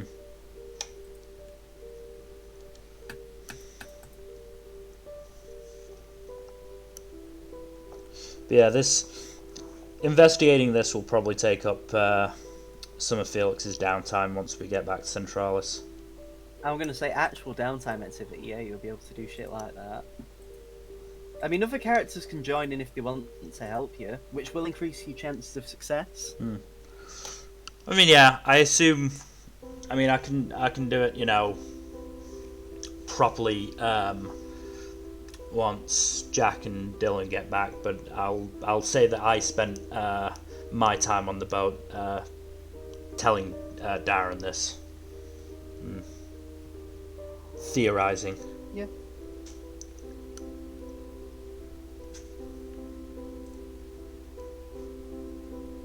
God. Also, yes, I did just see the meme you posted, Kado.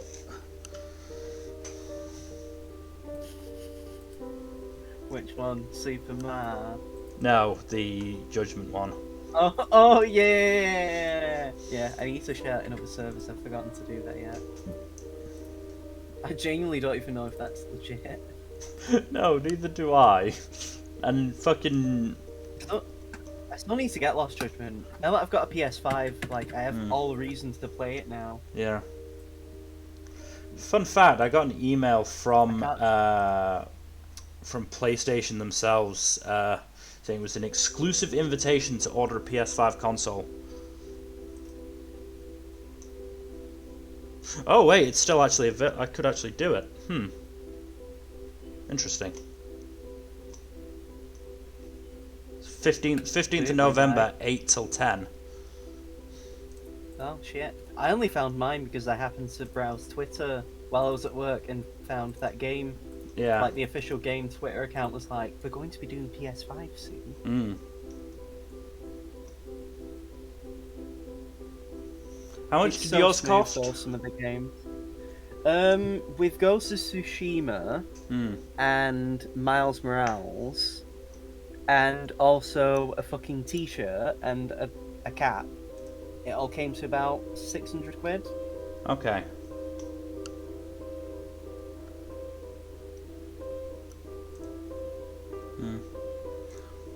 I'll certainly have a look if I'm awake at that point, because it's fucking 8 a.m. till 10 a.m. So I'm awake then. I have to be awake then. I don't. I have to because I work. I have a job. My course is a distance course, so Nice. and the Zoom meetings are at like Oh. 5 p.m. That reminds me, there's not going to be a session next week Okay. because I'm on holiday. Fair enough. I completely forgot to bring it up sooner. No, it's fine. I'm going to be on holiday during the weekend. Mm-hmm. I'll be back I'll be back to do a session on the 28th. Yeah. Provided everyone is able to do a session as well. I'd do it, but the thing is, I would have to use my laptop, which means, yeah, I could, like, access internet and shit, if I believe there's Wi-Fi. The problem is it's my old laptop, which takes forever to load. Yeah. and also like, it would just be really awkward. Yeah, don't worry about it. That's fine. The only good thing about it is that I'd be able to access some of my like old notes. Hmm. But like, I don't really need a lot of my old notes because I vividly remember a lot of what I wrote down. Just remind me of the name of the guy we're supposed to break out of prison, by the way. Toranosuke. Tornosuke, right. I don't think I wrote that down somewhere. It's fine. You'll probably end up saving him sooner rather than later at this point, I'd say.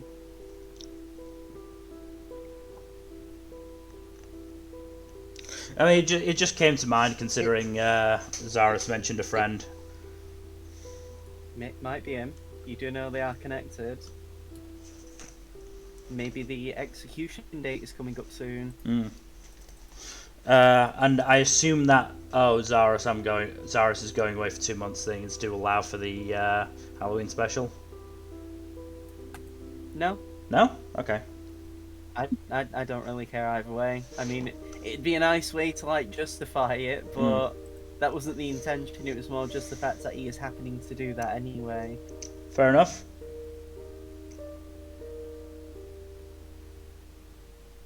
I mean, the Halloween special was always dubiously canon at best anyway, so...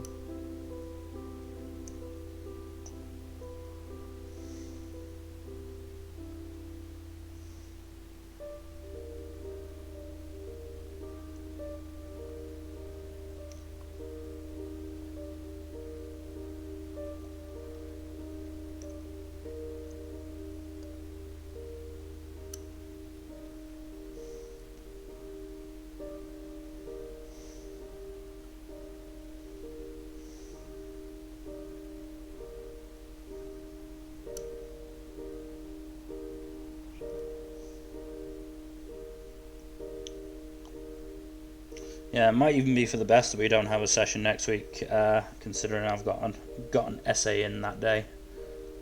Oh, fair dues then.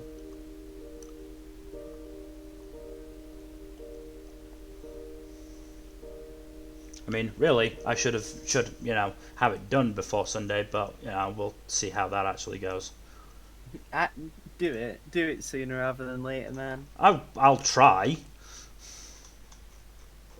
It's not a matter of trying, it's a matter of doing it. I wish that was all it took. Just be better. I wish that it was that easy. Just succeed. I wish it was that easy.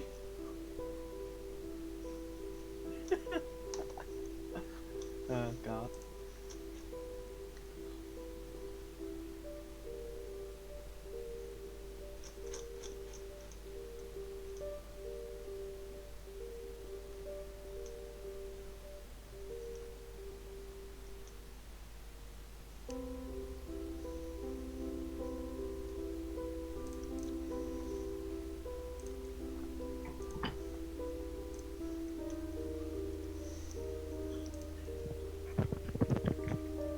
Ah.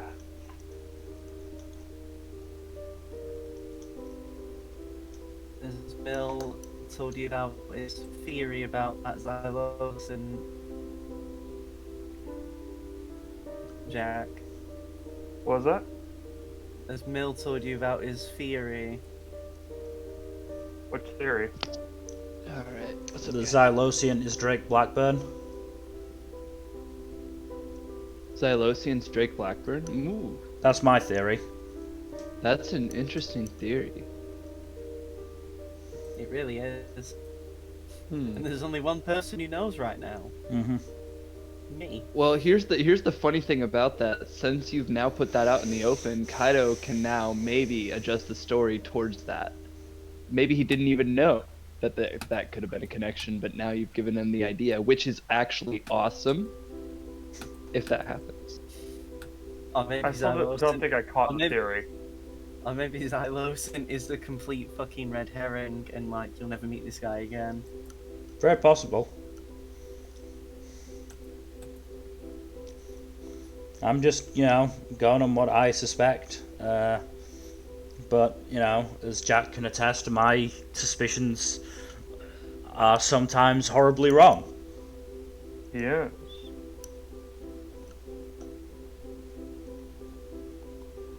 Well, there's only one thing I can say. Are we ready to dive back in? Just before we do you want to repeat to them about next week? Oh, yeah, shit. I'm going to be on holiday next week, so there won't be a session. Oh, that's unfortunate. I mean, I should be. Anything can happen. But, yeah, in I'm theory, not saying the I should holiday be... is unfortunate. I'm saying it's unfortunate that we won't be having a session. Oh, I know. I just mean that it's entirely possible that it might not be going on. Just anything could happen, who knows.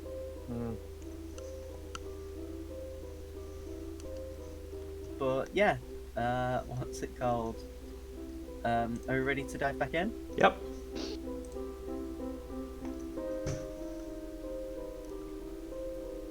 So, as you continue your boat ride, again, it's only about 2 days and a little bit of change before you eventually find yourselves at the neutral point.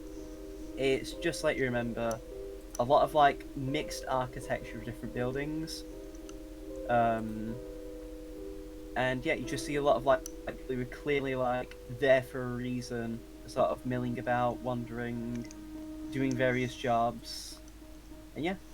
Okay, now we're getting dirty looks. Give me a perception check. All of you, if you want.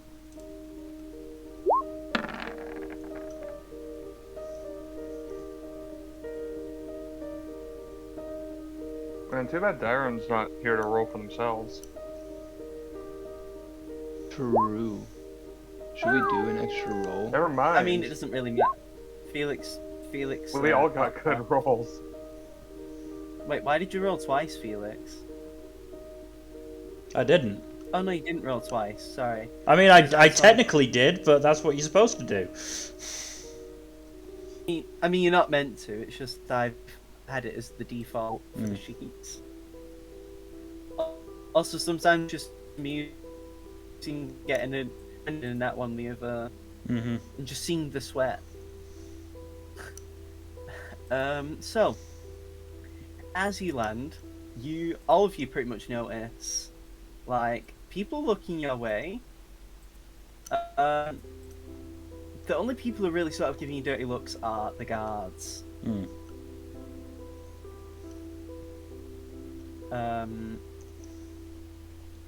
And you do actually see as some guard way over, and Rua steps up and just says, "We're the party from Centris, here to head to Blackrain." And they, I'm actually going to change the music, by the way.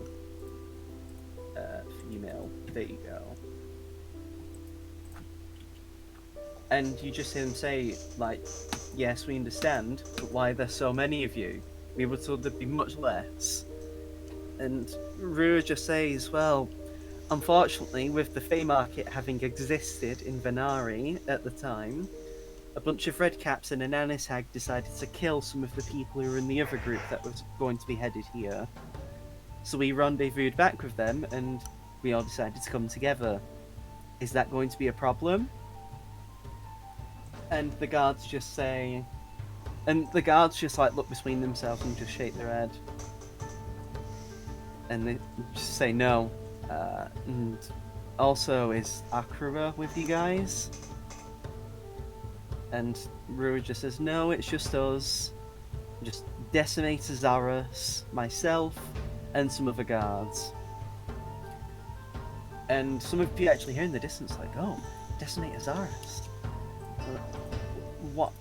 Like, why is he only destroying 10% of something?"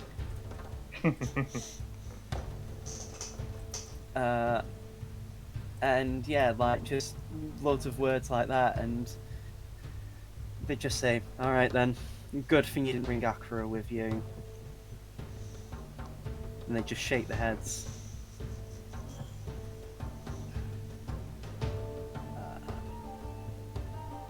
And And Rue was just like, well, what's wrong with my granddad? He didn't cause trouble while he was here, did he? And they just say, well, the problem is because he suddenly resurfaced and all of the problems he caused while he was here, you know, with his attitude. A few people are quite nervous, just in case he does decide to attack our leader. I hope you can understand. And he just looks to you guys, you know, the party, because you're involved with him.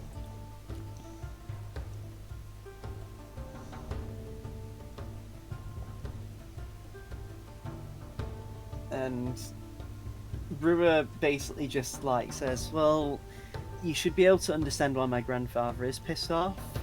His son lost an arm here because of your incompetence, and his son also then got kidnapped because of your incompetence. Decades later, I might add. Can you really blame anyone for being pissed off? I'd be pissed off. In fact, I am. Speaking of me being pissed off, actually, leave. Fuck off. And he just, like, gestures as if for him to shoot. And the guard's like, you can't just tell us what to do. And they actually start, like, getting ready to point weapons. And Rua just looks to you guys like, sorry about this. Not very neutral behaviour by you guards, is it? I hope you can understand we don't appreciate being disrespected in our own land. That's not the true spirit of neutrality, is it? I mean, we'd be like this with everyone, so we're technically being neutral. Fair point. Brewer just like shakes his head and says, it's bullshit anyway. If you don't like being insulted, then actually do something about your shitty staff. The fact that my granddad and these four were able to fool your fucking stupid guards to get in says a lot about your background checks and how useless they are. If you're actually going to be the, and he does in air quotes, the hub of business and politics and shit like that, you actually need to step up your fucking game. It's genuinely insulting. And if my granddad doesn't see your leader and deals with him, and you actually watch as Rua activates his astral self, like just spends the key to do it, and with his booming voice, because, yeah, that, where, you know, his voice can boom up to 600 feet, he just says, tell your leader that if things don't shape up here, I'll see him myself, and we can talk things out. And overhead, like over Rua's head, you actually watch as the astral self arms start cracking their own knuckles. And you actually hear like cracking noises, even though they're just arms made from energy.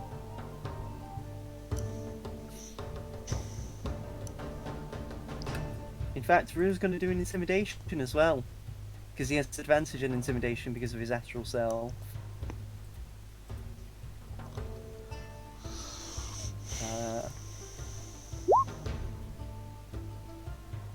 Dang, he's not like his granddad.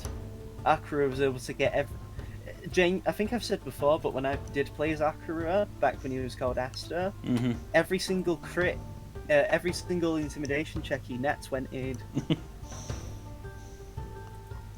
Jesus. It was really funny.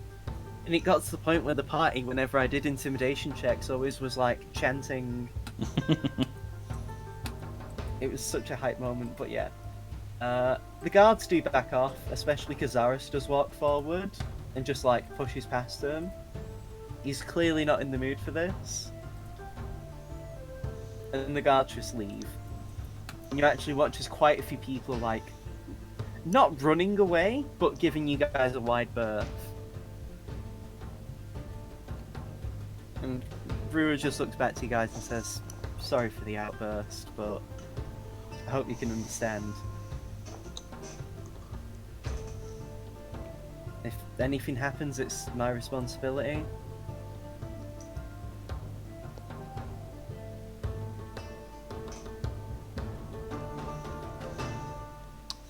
I can certainly understand your ire.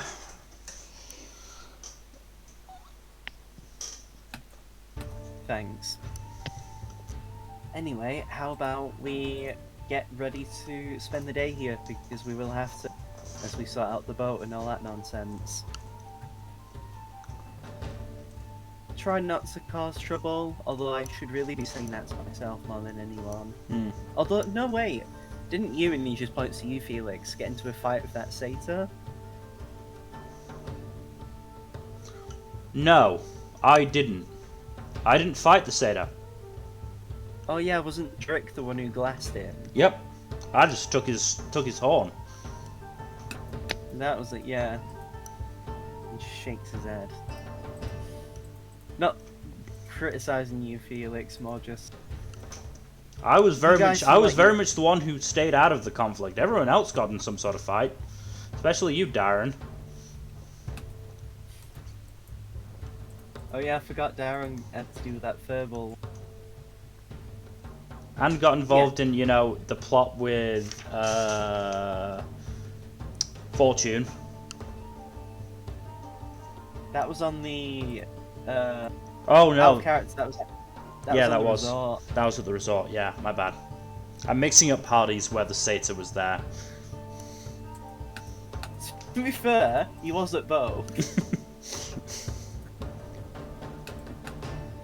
You can't escape Data Mill. So, all of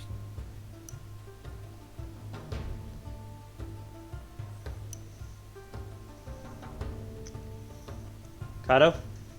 Data like said, can you hear me? Yeah. Alright, just robot for a second. Hello? Yeah, we can hear you. We can't hear you. I was just worried when you just stopped that your internet had gone. I didn't Yeah. stop. I didn't stop talking. Oh, then Uh-oh, your you- internet you did go cut for a out bit. sec. What was the last thing you heard?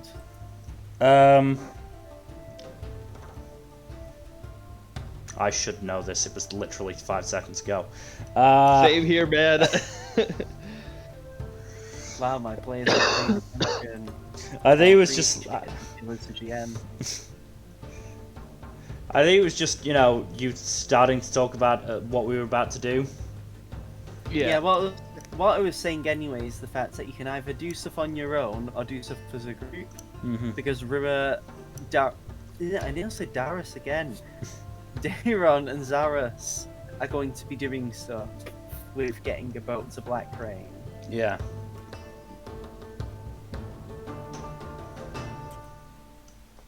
So what's the plan, fellas?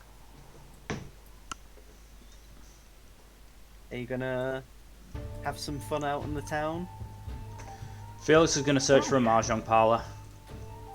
No, I was gonna say get crunk, but No, that's what Seamus is gonna do.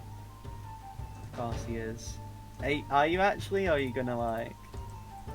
Well, It's you either way.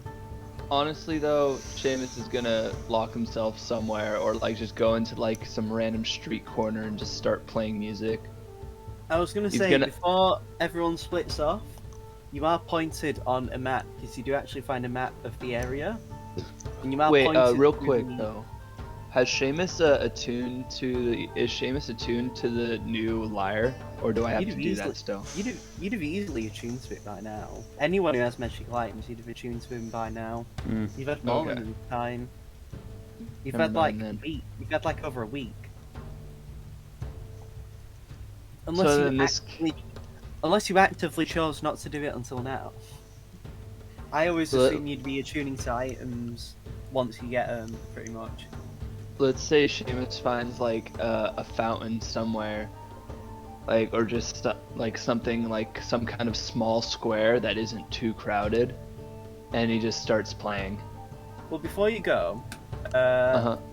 you are shown a map of the area, like I was saying, who basically like points you to where the inn that you're staying at is. Mm-hmm. It's what's it called? Let me actually check the name.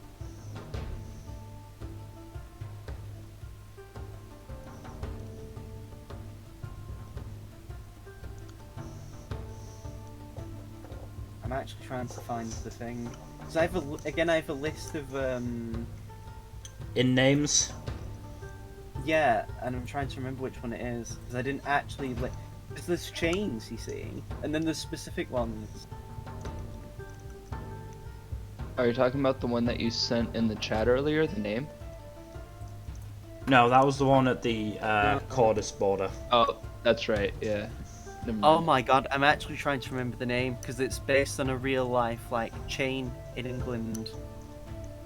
Is the chain Weatherspoons? No. Is it that one?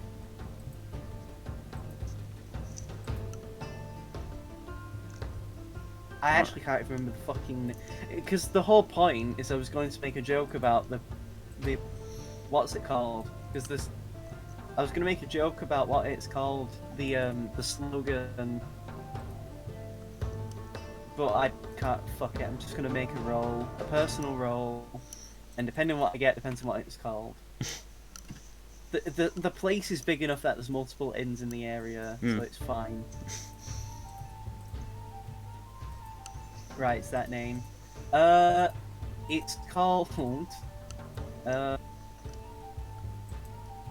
Soldier's Rest.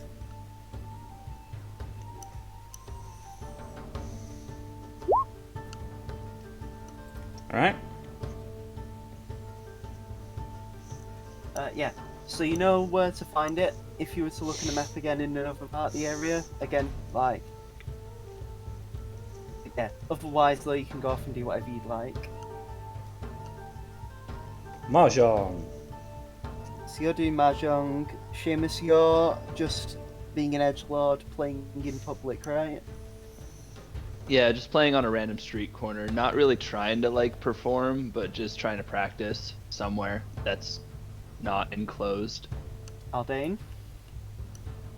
Aldane's gonna find a pub. I was gonna say any of you could go with Rua, Daron, and Zaris if you wanted. You know what? Screw it. I'll stick around with that then. You're hanging out with the cool kids. Mm-hmm. I'm about to be spending a long time with all these fuckers, so some time alone will do Seamus good.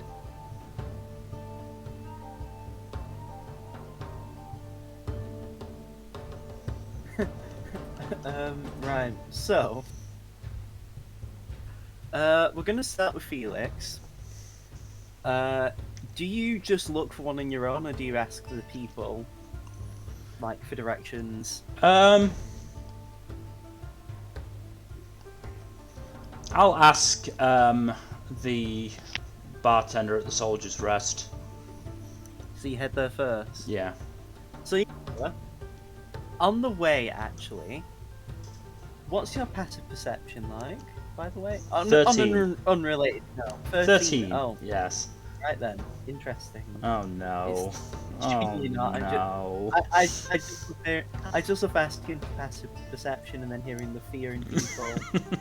Because most GMs asking for passive perception is usually not a good thing. No, it really isn't. So what happens is you actually bump into a woman as you're walking by. Right. In fact, you actually bump into her so hard you get knocked over.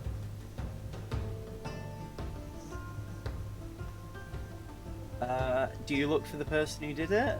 Yes. Give me a perception check, my dude.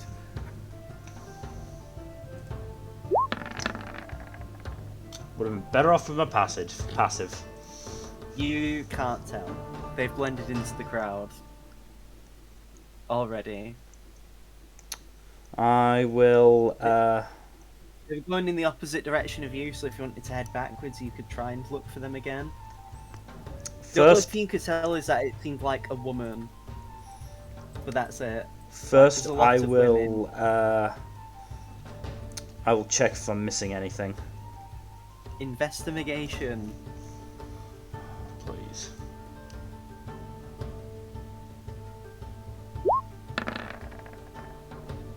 Nope. Everything looks in order. In fact, if you'd have gotten that 22, I'd have said the same thing. Okay. But the problem is, it's nuance. Am I saying that because you don't know until it's too late? Or am I saying that because everything is genuinely in order? You need to spend some time to actually check. Otherwise, like, you're going to lose her. I will just ignore it for now.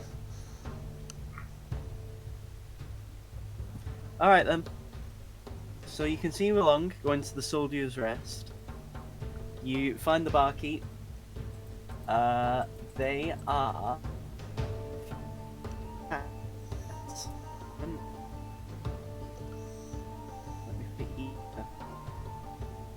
They are a tiefling, in fact. They have shaved hair, but they have like quite prominent goat horns just from the sides of their head. And they are just in the middle of sort of wiping a mug as they just say, "Oh, how can we help you today?" I don't suppose you know the location of a mahjong parlor? I mean, we have the gambling club upstairs if you want to head to that. Sure, I'll They go just for it. They just point to like a thing by the stairs that has like a list of what the different floors do. Mm-hmm. The first 3 floors of this multi-story building is like the first floor for the Brits, or the second floor for Americans is the sort of games club. Mm-hmm. The floor after that is then like a VIP lounge, and then the rest after that is like the next few floors after that are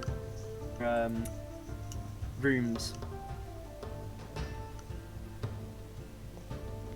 So yeah, do you go up then, Mill? Yep. You go up, you see many tables of different games being played. For the most part, a lot of the games seem to have like 2 tables of the same game. Like there's 2 blackjack tables, there's 2 poker tables, there's 2 roulette tables. In the corner you do see a few people play mahjong, however. Right.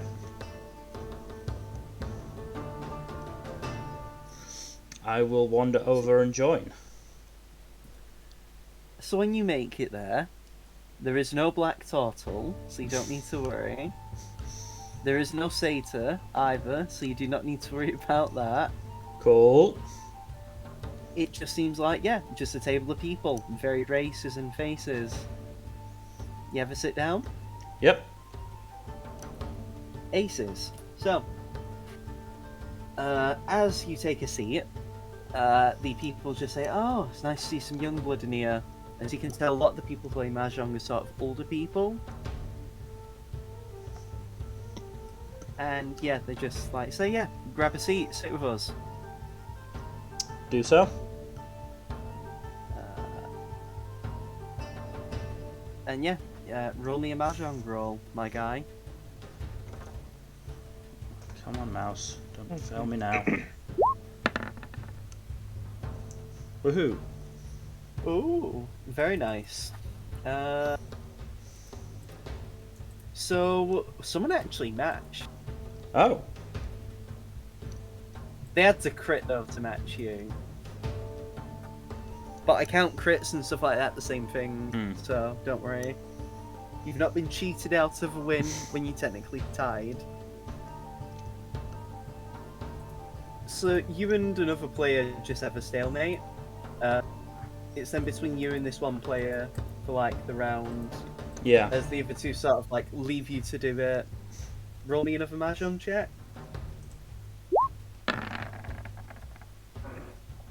That's good.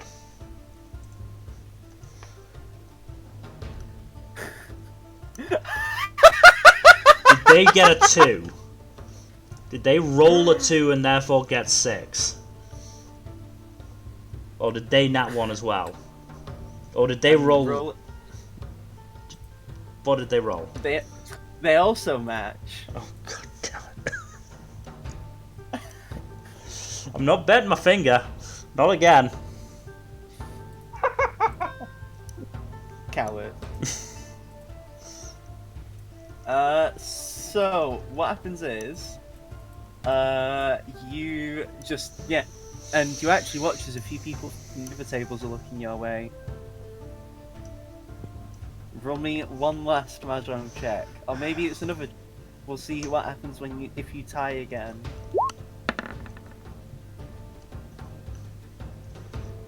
Ooh, that's a good one. They got the exact same roll, so you actually do win. Yeah. But it's quite tense, and a few people are actually clapping your way.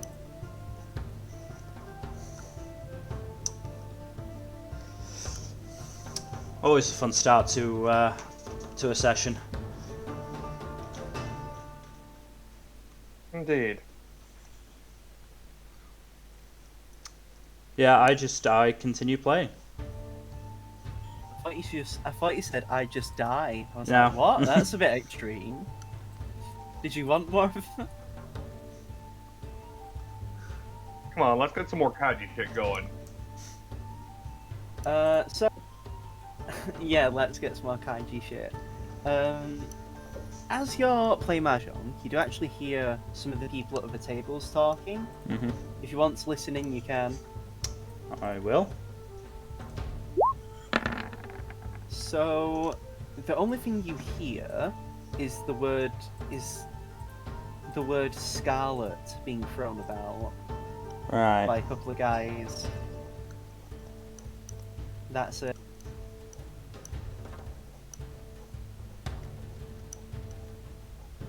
Other than that, you don't really hear anything else amongst the crowd because there is quite a lot of people doing stuff. Yeah. Meanwhile, Seamus, Yes, sir. you find a nice street corner.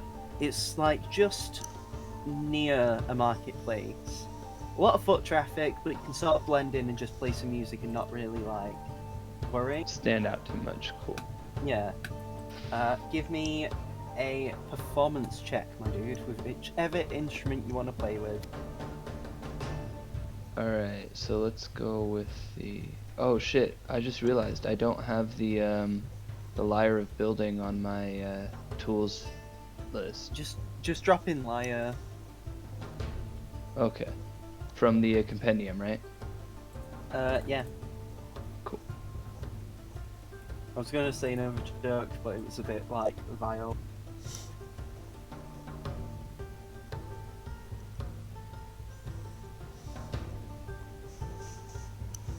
Also, if you decide to, you can just make a structure become invincible for a bit. I don't know why, but nothing's going on where you need to make any objects be invincible. Mhm. There we go. Now I got it to work. Alright. Hog, let's do it, my guy. Oh, it's charisma, right? Yes. Oh. I think that's it. Was that right? Yeah, well, it should be +7 anyway. Let me have a look though. I don't know if I did that right. Help me Lyre, out, please. Proficition, Charisma. Yeah, it's the same result anyway, but yeah, it's 25 you Cool. got. Awesome. And I also got a 25 there with your thing. Wow. There we go. That's what I'm talking about. You play very well, and it doesn't take long before a crowd does sort of gather around. You do get a few people giving you some money. I'm gonna see how much money you get. Okay. You actually get about 15 gold from this. Which, to be fair, for a street musician is a lot. Because, like, that would pay for a man's meals for, like, a good few days.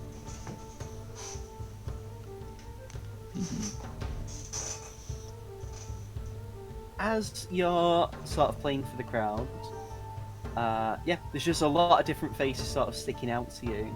But you do catch one that might be a bit of interest. If you want to do perception to pay attention. Sure. Oh, well, I accidentally closed out of my character sheet. Give me a sec.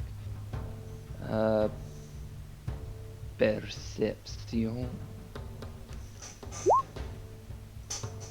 Fuck.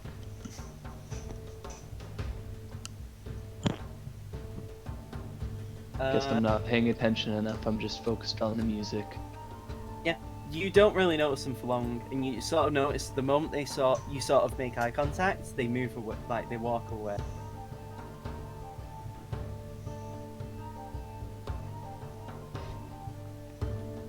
Hmm. It's up to you if you want to follow them, but you'd have to like just suddenly up and leave. I'll follow them. If, like, what you're saying is I recognize them, right? They seem to stick out at least. Alright, I'll follow them. Alright then, give me another perception check to see if you actually follow them amongst, because they're heading into the market. Okay, that's better. Yeah, you follow along very well. From what you can tell, because you're only seeing the back of them, they are a woman in a robe. Hmm.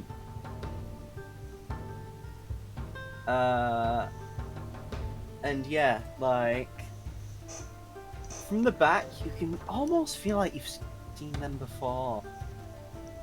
It's really hard to put your finger on it.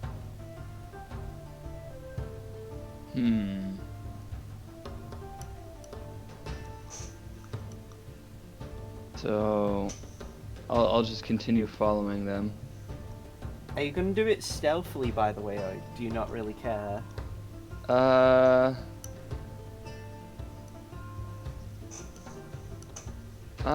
Can I do insight to see if maybe they'd be the type to be skittish and run away if they found out they were being followed?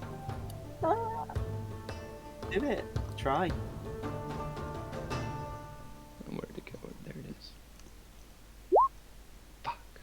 It's hard to really tell. All you can tell is that they're sort of moving quite quickly.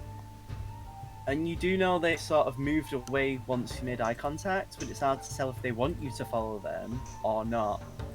Okay, I'll do stealth. That's a better roll. Yes. You weave in between the crowds. You're no stranger to sort of like moving in marketplaces anyway.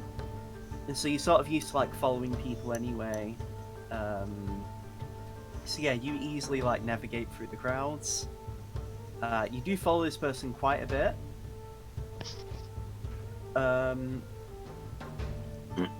And yeah, like, you're following them for quite a while though. Mhm. This lasts until you actually exit the marketplace on the other side, or at least one of the exits. And yeah, like, eventually, in sort of more darker lighting, because you've sort of left the well-lit area, it's a bit more awkward to follow her. Like, you can keep pace, at least right now. Oh, but I have dark but- vision though, don't I? But it's more like in between crowds again, Oh. and there's not the light advantage to like help exactly. Also, dark vision means you seem like grayscale. Don't forget. But you're following along pretty well. You do sometimes have to like race walk or move a bit faster. True. Otherwise, though, it's not too bad. Eventually, however, you do see her turn a corner and actively do get better looks at her features. I'll let you do another perception check. Where did my cursor This is go? also not to lose her round the corner as well. Oh, this is the problem. Okay, there we go. This is the problem when you have two screens going at once. Okay, so perception. That's not a horrible roll. You've seen this person before. You're certain of it. You're sure you've only seen them once, but you are absolutely certain you've seen them. This woman has like brown hair, and sort of like deep red lips and almost reddish eyes. Shit. I'm horrible with names, so I don't remember the name. I should have written it down. Give me an But I might intelligence know who check you're to talking remember. Oof. Just straight Crit fail, intelligence? crit fail, crit Yeah. fail, crit fail. Moderately not bad, good. actually. Scarlet comes to mind. Fuck, out of character, who remembers who Scarlet is? The I vampire. don't. My memory is. Oh shit! Vamp- Vampire. The vampire lady? The one that attacked us in the woods? Well, she Yes. didn't attack you so much as just like a Threaten Giga us. Chad. Interesting, like it- yes. In her Like- bat form or whatever. Like a Giga Chad, she came in a swarm of bats, spoke to you menacingly, scared you off, refused to elaborate, and then left. Oh yeah, I remember that because I was thinking to myself, you know, Seamus being the bard, that would turn him on. So now he's even more intrigued into following Yeah. Scarlet. You do keep pace again. I will say, Uh-huh. give me another stealth check though, so you've sort of left the market. Yes! Night is your friend today. Horny bard mode activated. You channel Dayron, you channel your inner Dayron and become like the shadows themselves as you weave in between crowds. It's just like ultra instinct for you, only with like, yeah, slipping in between crowds. It's like Sanji. And yeah, you just like schmoove through people. Like, it's pretty Schmoovin'. easy. And yeah, you eventually do see her as she's walking along,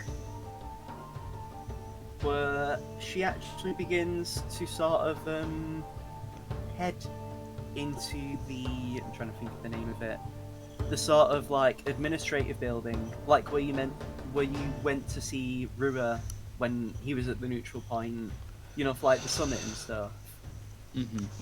like the main like the Parliament building or whatever you could call it. I know what you mean. And yeah, she enters. She actually gets stopped by a guard. So if you want to perception to listen to what she has to say, you can. Yes. Woo! I'm on a roll. So as she makes her way, she actually lifts the cloak over her head as she takes it off, and she walks over to the guard, and they just like say, "Oh, Lady Scarlet, it's good to see you again. We didn't realise you were in the neutral point. We would have given you more of a warm welcome." And she says, "Oh, it's more than fine, my darlings. Don't worry yourself. Please, could you tell me actually, is he here today, by any chance?" And the guard shakes head and says, "No, last time I heard they actually left the neutral point quite recently, heading west." And she says, probably to Centralis maybe.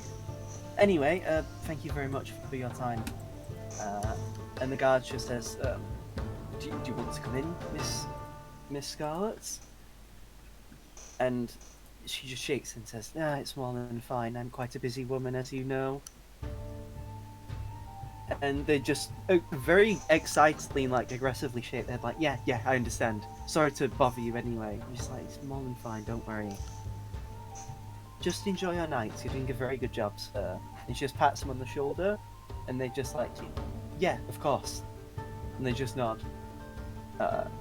Yeah. And yeah, then she just sort of starts continuing walking again. Even further intrigued, Seamus continues to follow. You're not going to insight any of that? Oh yeah, I'm definitely gonna insight all of that. Not a great roll. All you can tell is that the guard seemed very eager to make sure that he wasn't upsetting her. Makes sense.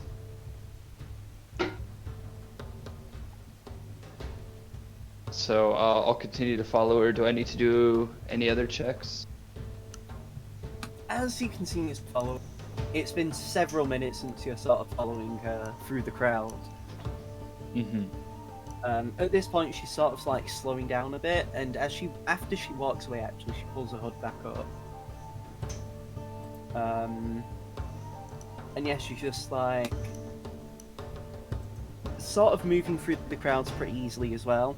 Quite a few people are moving out of the way for her. It does seem like she sort of commands a presence almost. Mm-hmm. I will ask actually for another perception check to sort of like keep pace and know where she is. Alright. Don't fail me now. I mean, Wait, no, shit, that was wrong. mean- that was wrong. You're not very entertaining. Sorry, didn't mean to. Yeah, that was even worse. Damn it. It actually would have been better to just keep that nat 5 rather than that. Yeah, I mean, but I'll stand nat with the 5 second and one nat because 4 I would have meant to been do. So she Yeah. turns a corner down an alleyway, and the moment you try to follow her down, she's just gone. Of course. Did the whole disappearing act.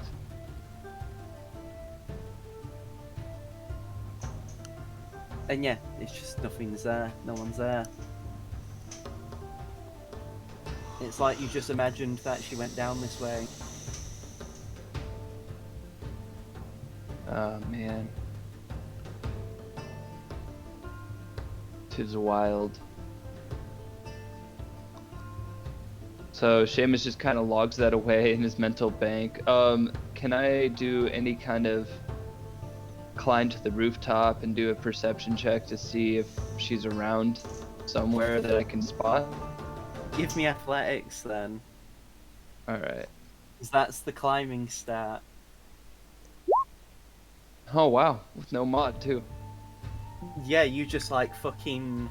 Noise. You see. I'm on a you see- mission. You see boxes by the alleyway that you can easily get up, and then you Yeah. sort of like climb up the drainage pipe. Just full on You Assassin's hardcore Creed like style. You just channel this sort of like Ezio style, let's go. This- energy in as you sort of climb up, and you're on the rooftop. Now do perception if you want to look for her. Come on. The only thing you see in the distance is a bat flying. It's not a big one, it's quite small, but that's all you find. So essentially what you're saying is she made a break for it and just gone. Seems She, like, like, like it. I You don't- think yeah. she noticed me? It's insight. Did Senpai notice me? I'll let you do a retroactive insight check, given what you've seen. Fuck. Possibly, Huh? you don't know. You were doing pretty well though, so she would have had to be Yeah. a fucking god to have noticed you. Yeah. Maybe she just like got to a certain point out of the crowds and just like took off and flew. And Maybe she like was it done with wasn't whatever she needed to do anyway. You don't know. exacta. Yeah. Meanwhile, Aldane. As now There Seamus goes. has to climb down from the roof, which is a much harder task. Aldane, you are with Rua, Daron, and Zaras as you make your way to the administrative building. As you make your way there, you are stopped by a guard, but once they see Rua and Zaras and stuff, they immediately let you guys in. And you find yourselves at sort of like a reception desk. And at the desk, you in fact see a hobgoblin. Heal. They give you a bow and just say, "Welcome, good sirs. I believe you are the king's party from Centralis." Indeed we are. Brewer nods and just says, "Yeah, we wanted to charter a boat.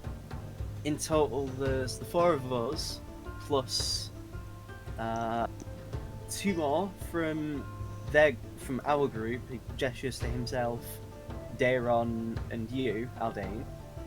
Mm-hmm. And then Zaras' group contained an extra 5 people. But we're all going to be going the same way together. We also have 3 horses and carts. And the hobgoblin nods and starts like writing this down.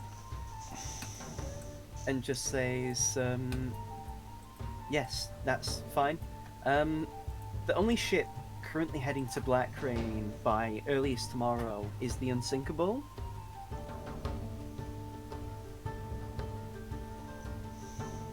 Mm-hmm. It's actually true to its name, Unsinkable. Of course it is. Oh, that's nice. I mean, you can They always insight say that. that. You can insight that Aldane to see the validity of that claim. Every ship is unsinkable until it sinks. I mean, yeah, every plane is unstoppable until it's, stopped. Like Exactly. the plane called the Icarus. Yeah, Oh, that's just an inauspicious name. it just seems legit. The unsinkable is, I guess, unsinkable. I'm gonna To be just fair- press X. Oh,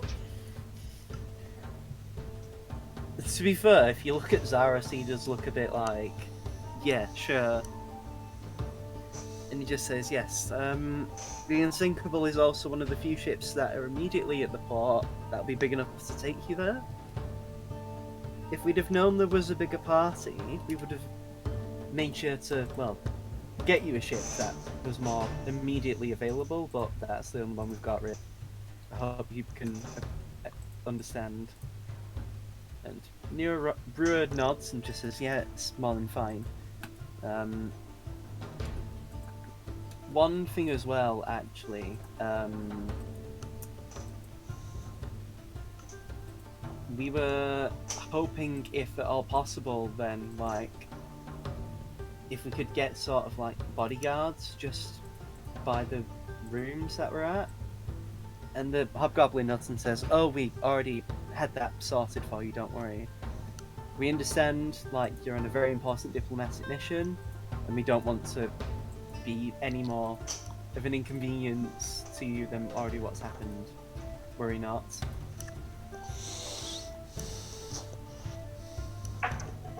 hmm.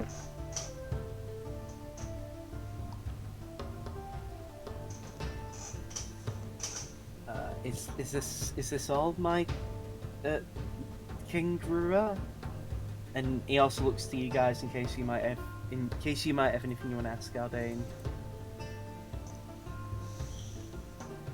Well, what can we expect the sea to be like on our route so far? Is there any expectations for storms or other harsh weather? Well, none of us really anticipated the snow to come like it has. But otherwise, from what we can tell, things should be quite clear and safe. I mean, the sea is a fickle mistress, is it not? Indeed. Otherwise, yeah. I mean, the only thing is with the Unsinkable is that there's multiple lifeboats. So if the worst does happen, then you should easily be able to be safe.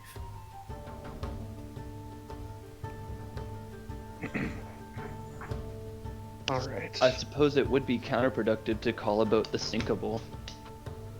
I mean, at that point, it's more like, yes, try and sink this fucker.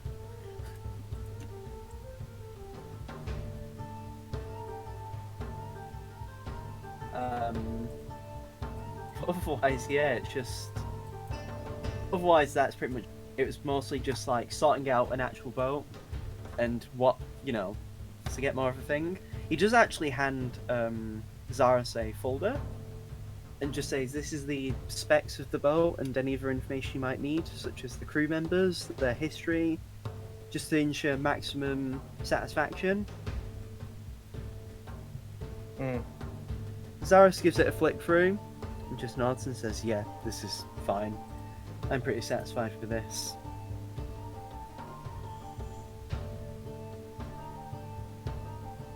Alright then.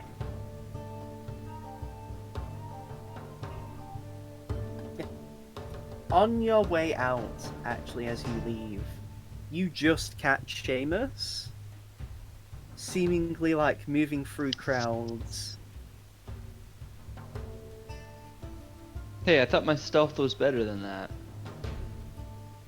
Yeah, but you're stealthing from her, like the woman fair you're enough. following.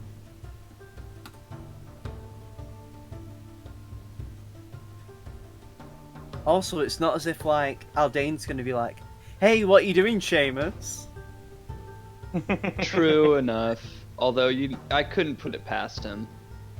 The idea is more that Aldane's group just sort of sees you moving through. They'd have to yell extremely loud for you to really, like, hear it well.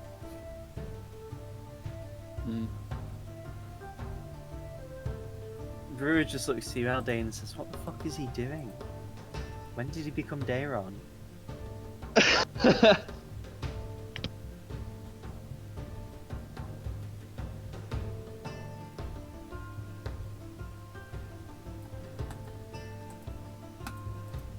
Yeah, otherwise though, not much else really happens. Brewer's just gonna head back to the inn. He sort of just wants to relax. And so does Zarus mostly. What are your plans, Aldane?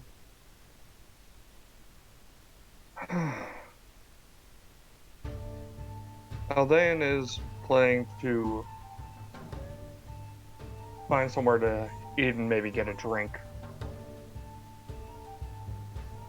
I mean, the Soldier's Rest, the inn that you're actually supposed to be staying at.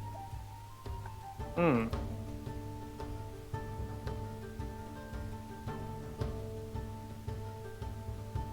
Guess I'll go there then. Yeah, so you head with the others. Yeah. So as you make your way to the inn, it doesn't take long. It's actually not terribly far from where you're actually at. Yeah, you find yourselves there. By this point, it's a bit late in the day, and you do see quite a few people who are sort of like enjoying sort of, the evening night at the bar.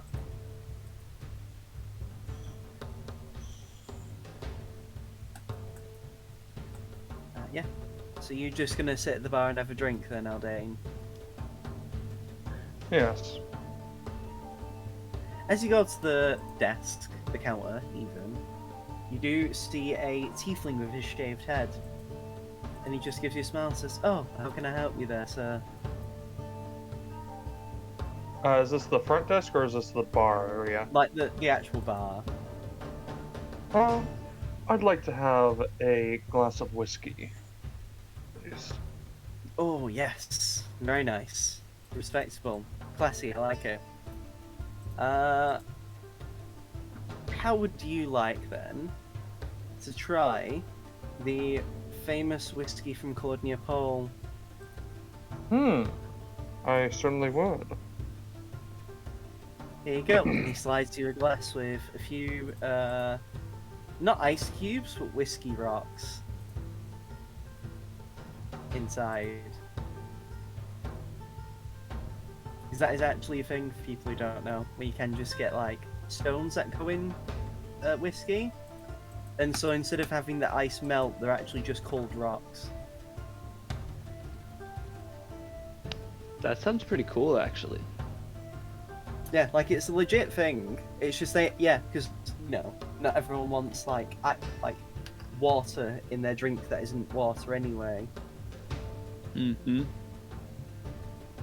Not everybody wants their shit watered down. Yeah, exactly.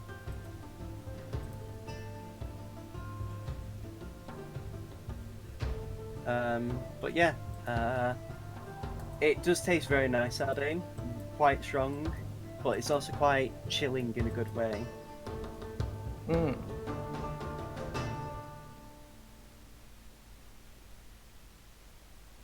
Thank you.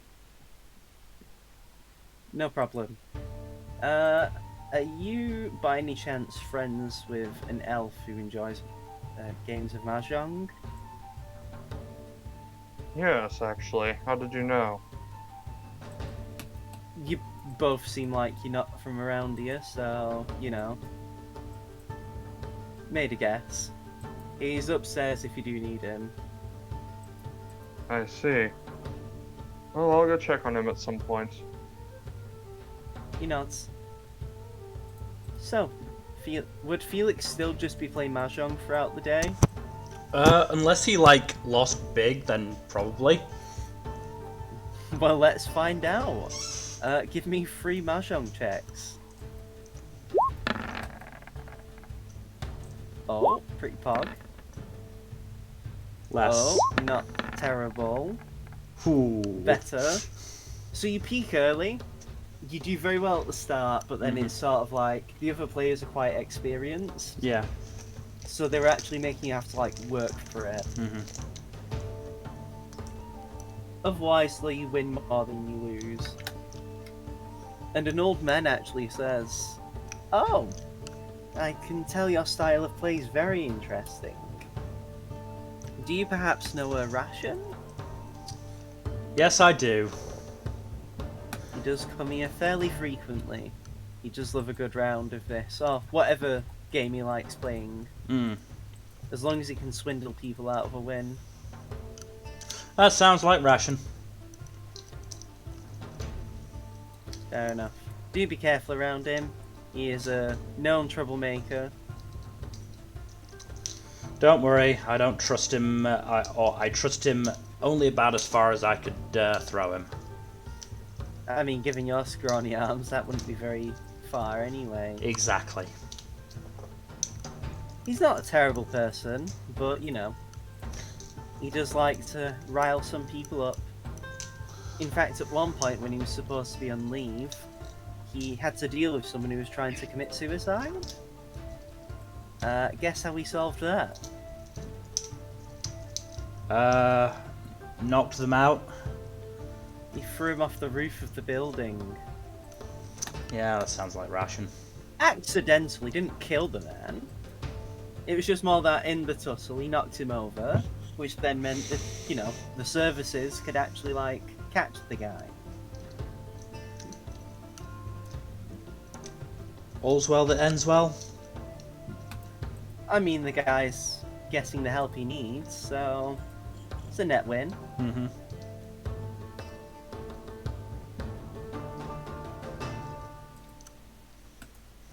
Yeah. Other than that, though, not much else, like, actually, you know, happens. Yeah. Do I hear any more mentions of Scarlet? Give me a perception check. No, I don't. You do not. It be like that sometimes. Yep. Meanwhile, Seamus, Yes, sir. you are on the roof of this building. Yeah, huh? How do you want to get down? Fuck. I didn't think You about could climb. You could climb back down the way you came, but that would require athletics. that. Fuck, too bad I don't have Featherfall equipped. Yeah, I'll just risk the athletics check. All right, do it, my guy. Oh, if that was a nat one, I'd have actually cried. So I fall on my Just all the ass. nat ones.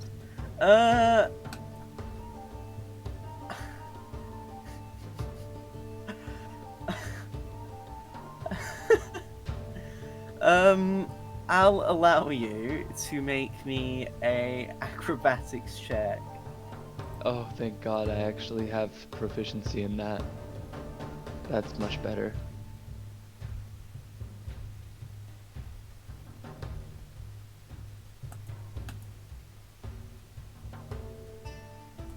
Oh.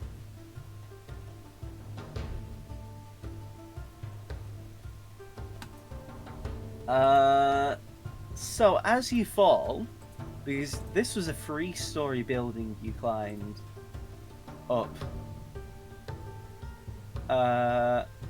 Which, you know, pretty tall. Which means this building is around 30 to 40 feet. What's the thing for fall damage? I always forget. Quick reference falling. Is it something like a D6 every 10 feet? Yeah, D6 every 10 feet. I'm gonna make a roll to see how like tall the building is. Mm-hmm. Dylan, high or low? Low. Lucky, Yes. it's only 30. It's only 30 stories tall. So because of this, you are taking some fall damage, but not all of it. Okay. Still got to roll 3d6. Wow, lucky. You only take 6 damage as you Family Guy fall on the floor. And like you see a couple of people in the alleyway like, oh, it's some drunk. Hey Peter, did you break your spine? You're fine though. It does hurt. You did hit one of the boxes on the way down, which technically made your fall less of a straight impact.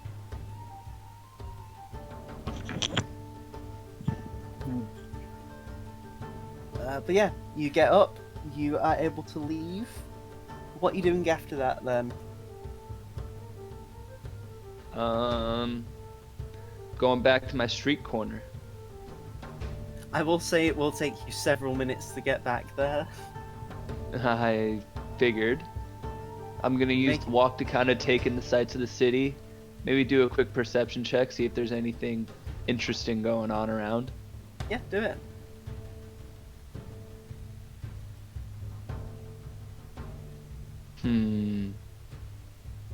So, as you're making your way along, something catches your eye very much, and it's not some of the sights, but there are a lot of beautiful and very interesting sights and smells that you see and hear and well, yeah, sniff.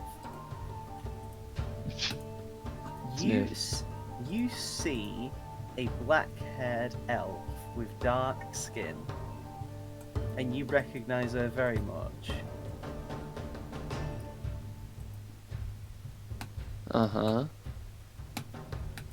You're sure you fought her before, in fact.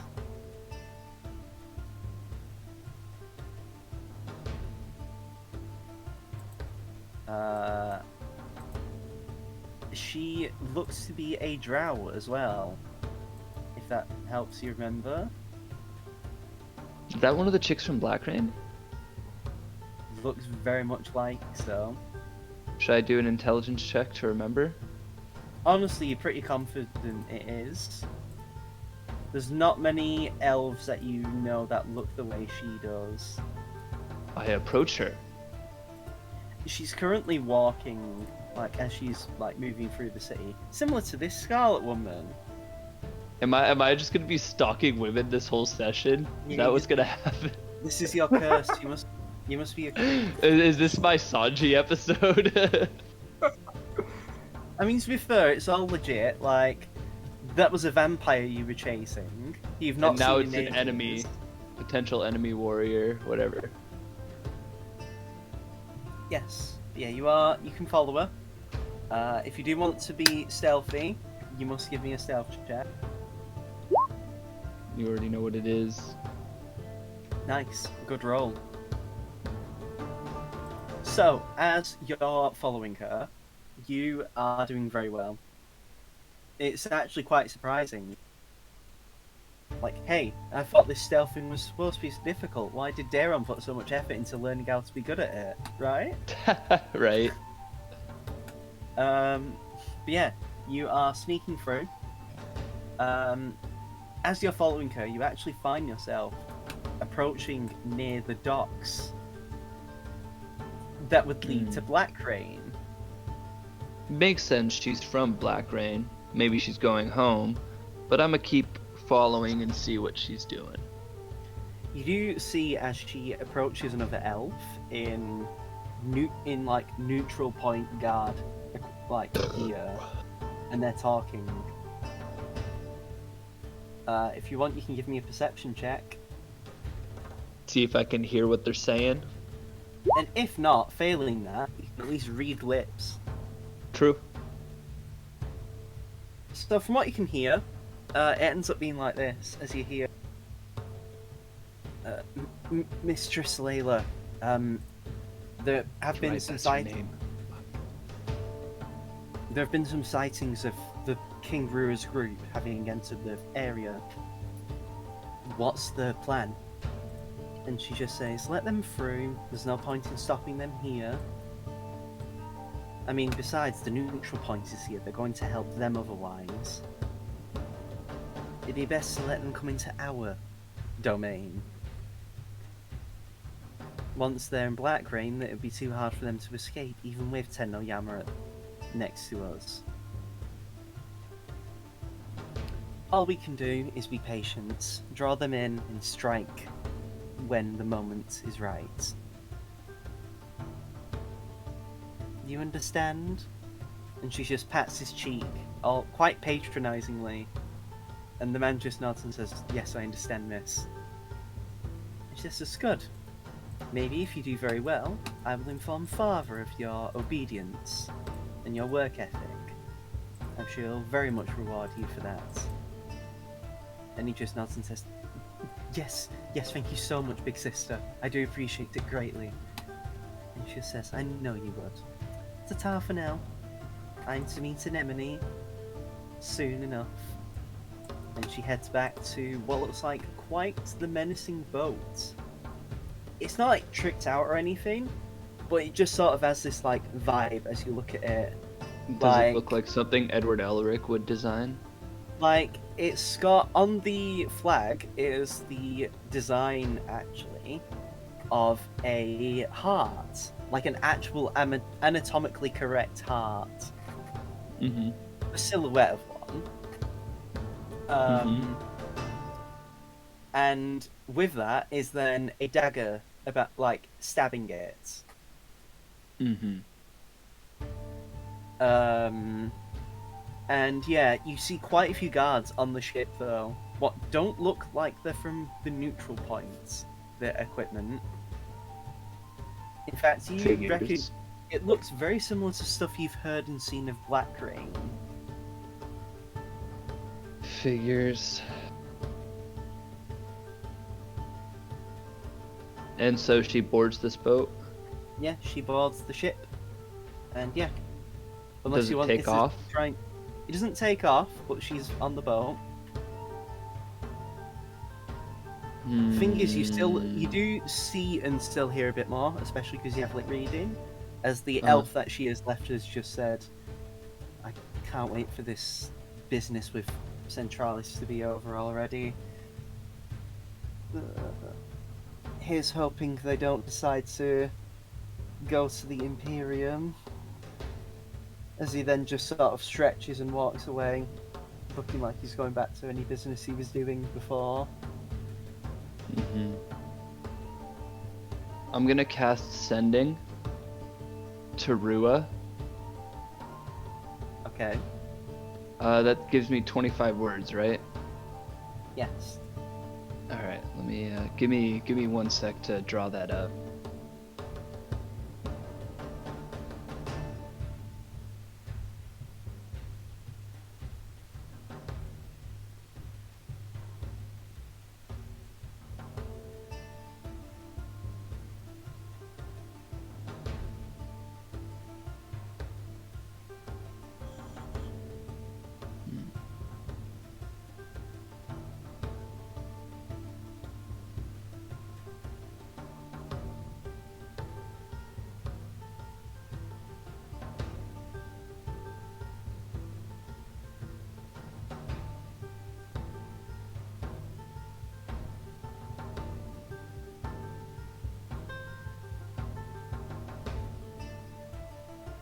How's everyone doing? Alright. I've just been snacking on some cookies throughout. Fair enough, I'm doing alright. What do you think of the session so far? It's been good. Not bad, not bad.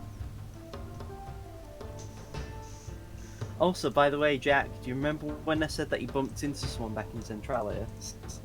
Yes. That was Scarlet as well. Oh, fun. You completely missed that. Not even your fault, it was just the rolls were that bad, unfortunately. RNGesus was not being kind to me that day. You're also not stealthy, so it would have been really difficult to keep chase and follow her. Yes.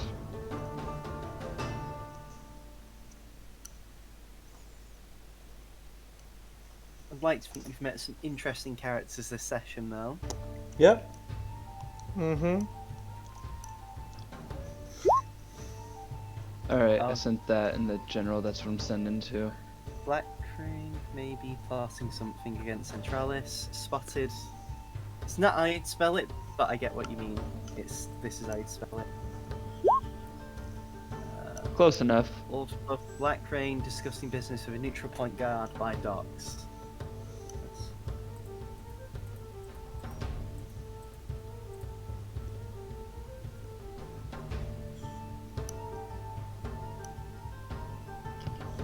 $23, nice. So, what happens is that like you get a response from Rua, and this is what he says.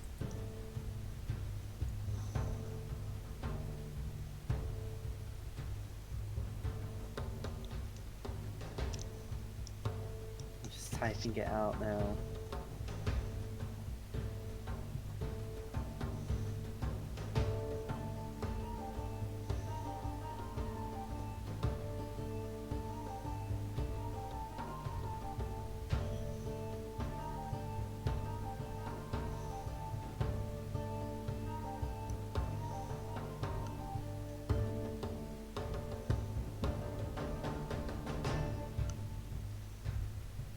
I hope he advises me whether or not I should continue my pursuit, or if I should come back.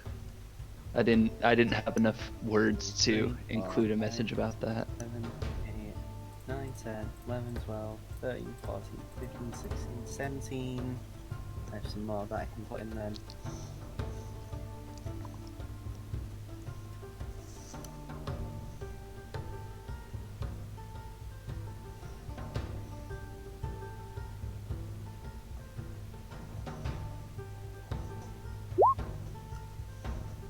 That's what you get. Okay, cool. So then in that case, I'm gonna cut bait and head back. And I'm also gonna do a overall perception check just to see if I am being followed on my way. Give me 2 perception checks. So Second at one's better. first, you're not really sure. I mean, people are walking in the same direction as you. Doesn't necessarily mean you're being followed.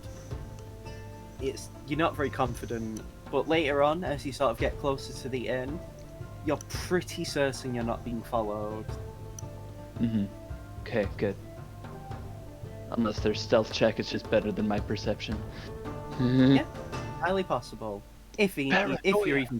even being followed. But yeah, and as you make your way back, I think this is a good time to call it a session. Yep. Okay. We can start the next session in 2 weeks with everyone talking about what they've done, and like bringing all the information together, what they found, and then it'll pretty much be actually going into Blackrain at that point. You'll finally get to see one of my favourite places I've come up with. Should be fun. So that is the end of the stream. We hope you've enjoyed this session. In terms of future stuff, Tuesday, Fuzzy and I will be playing Control. Thursday should still be Ace Attorney, as far as I can remember. And then next Saturday is finally our Mass Effect 1 podcast. And Indeed, it will be. then next Sunday, no D&D, but we'll maybe figure something out. You could do Among Us. That could Again, be fun. it just depends on if we can get enough people like interested. I mean, if you do Among Us, I could probably play that and actually play with you guys because I have my phone. Then again, though, I would have to be using Discord through my phone as well, so that would be very awkward. Be Well, difficult. we'll see what we can do. It's fine if I can't play. Yeah. I should be playing Pokemon anyway, because that comes out before I go on holiday. Anyway, otherwise, once again, thank you for watching, and we will see you next time. Good night. Later. Bye. Adios.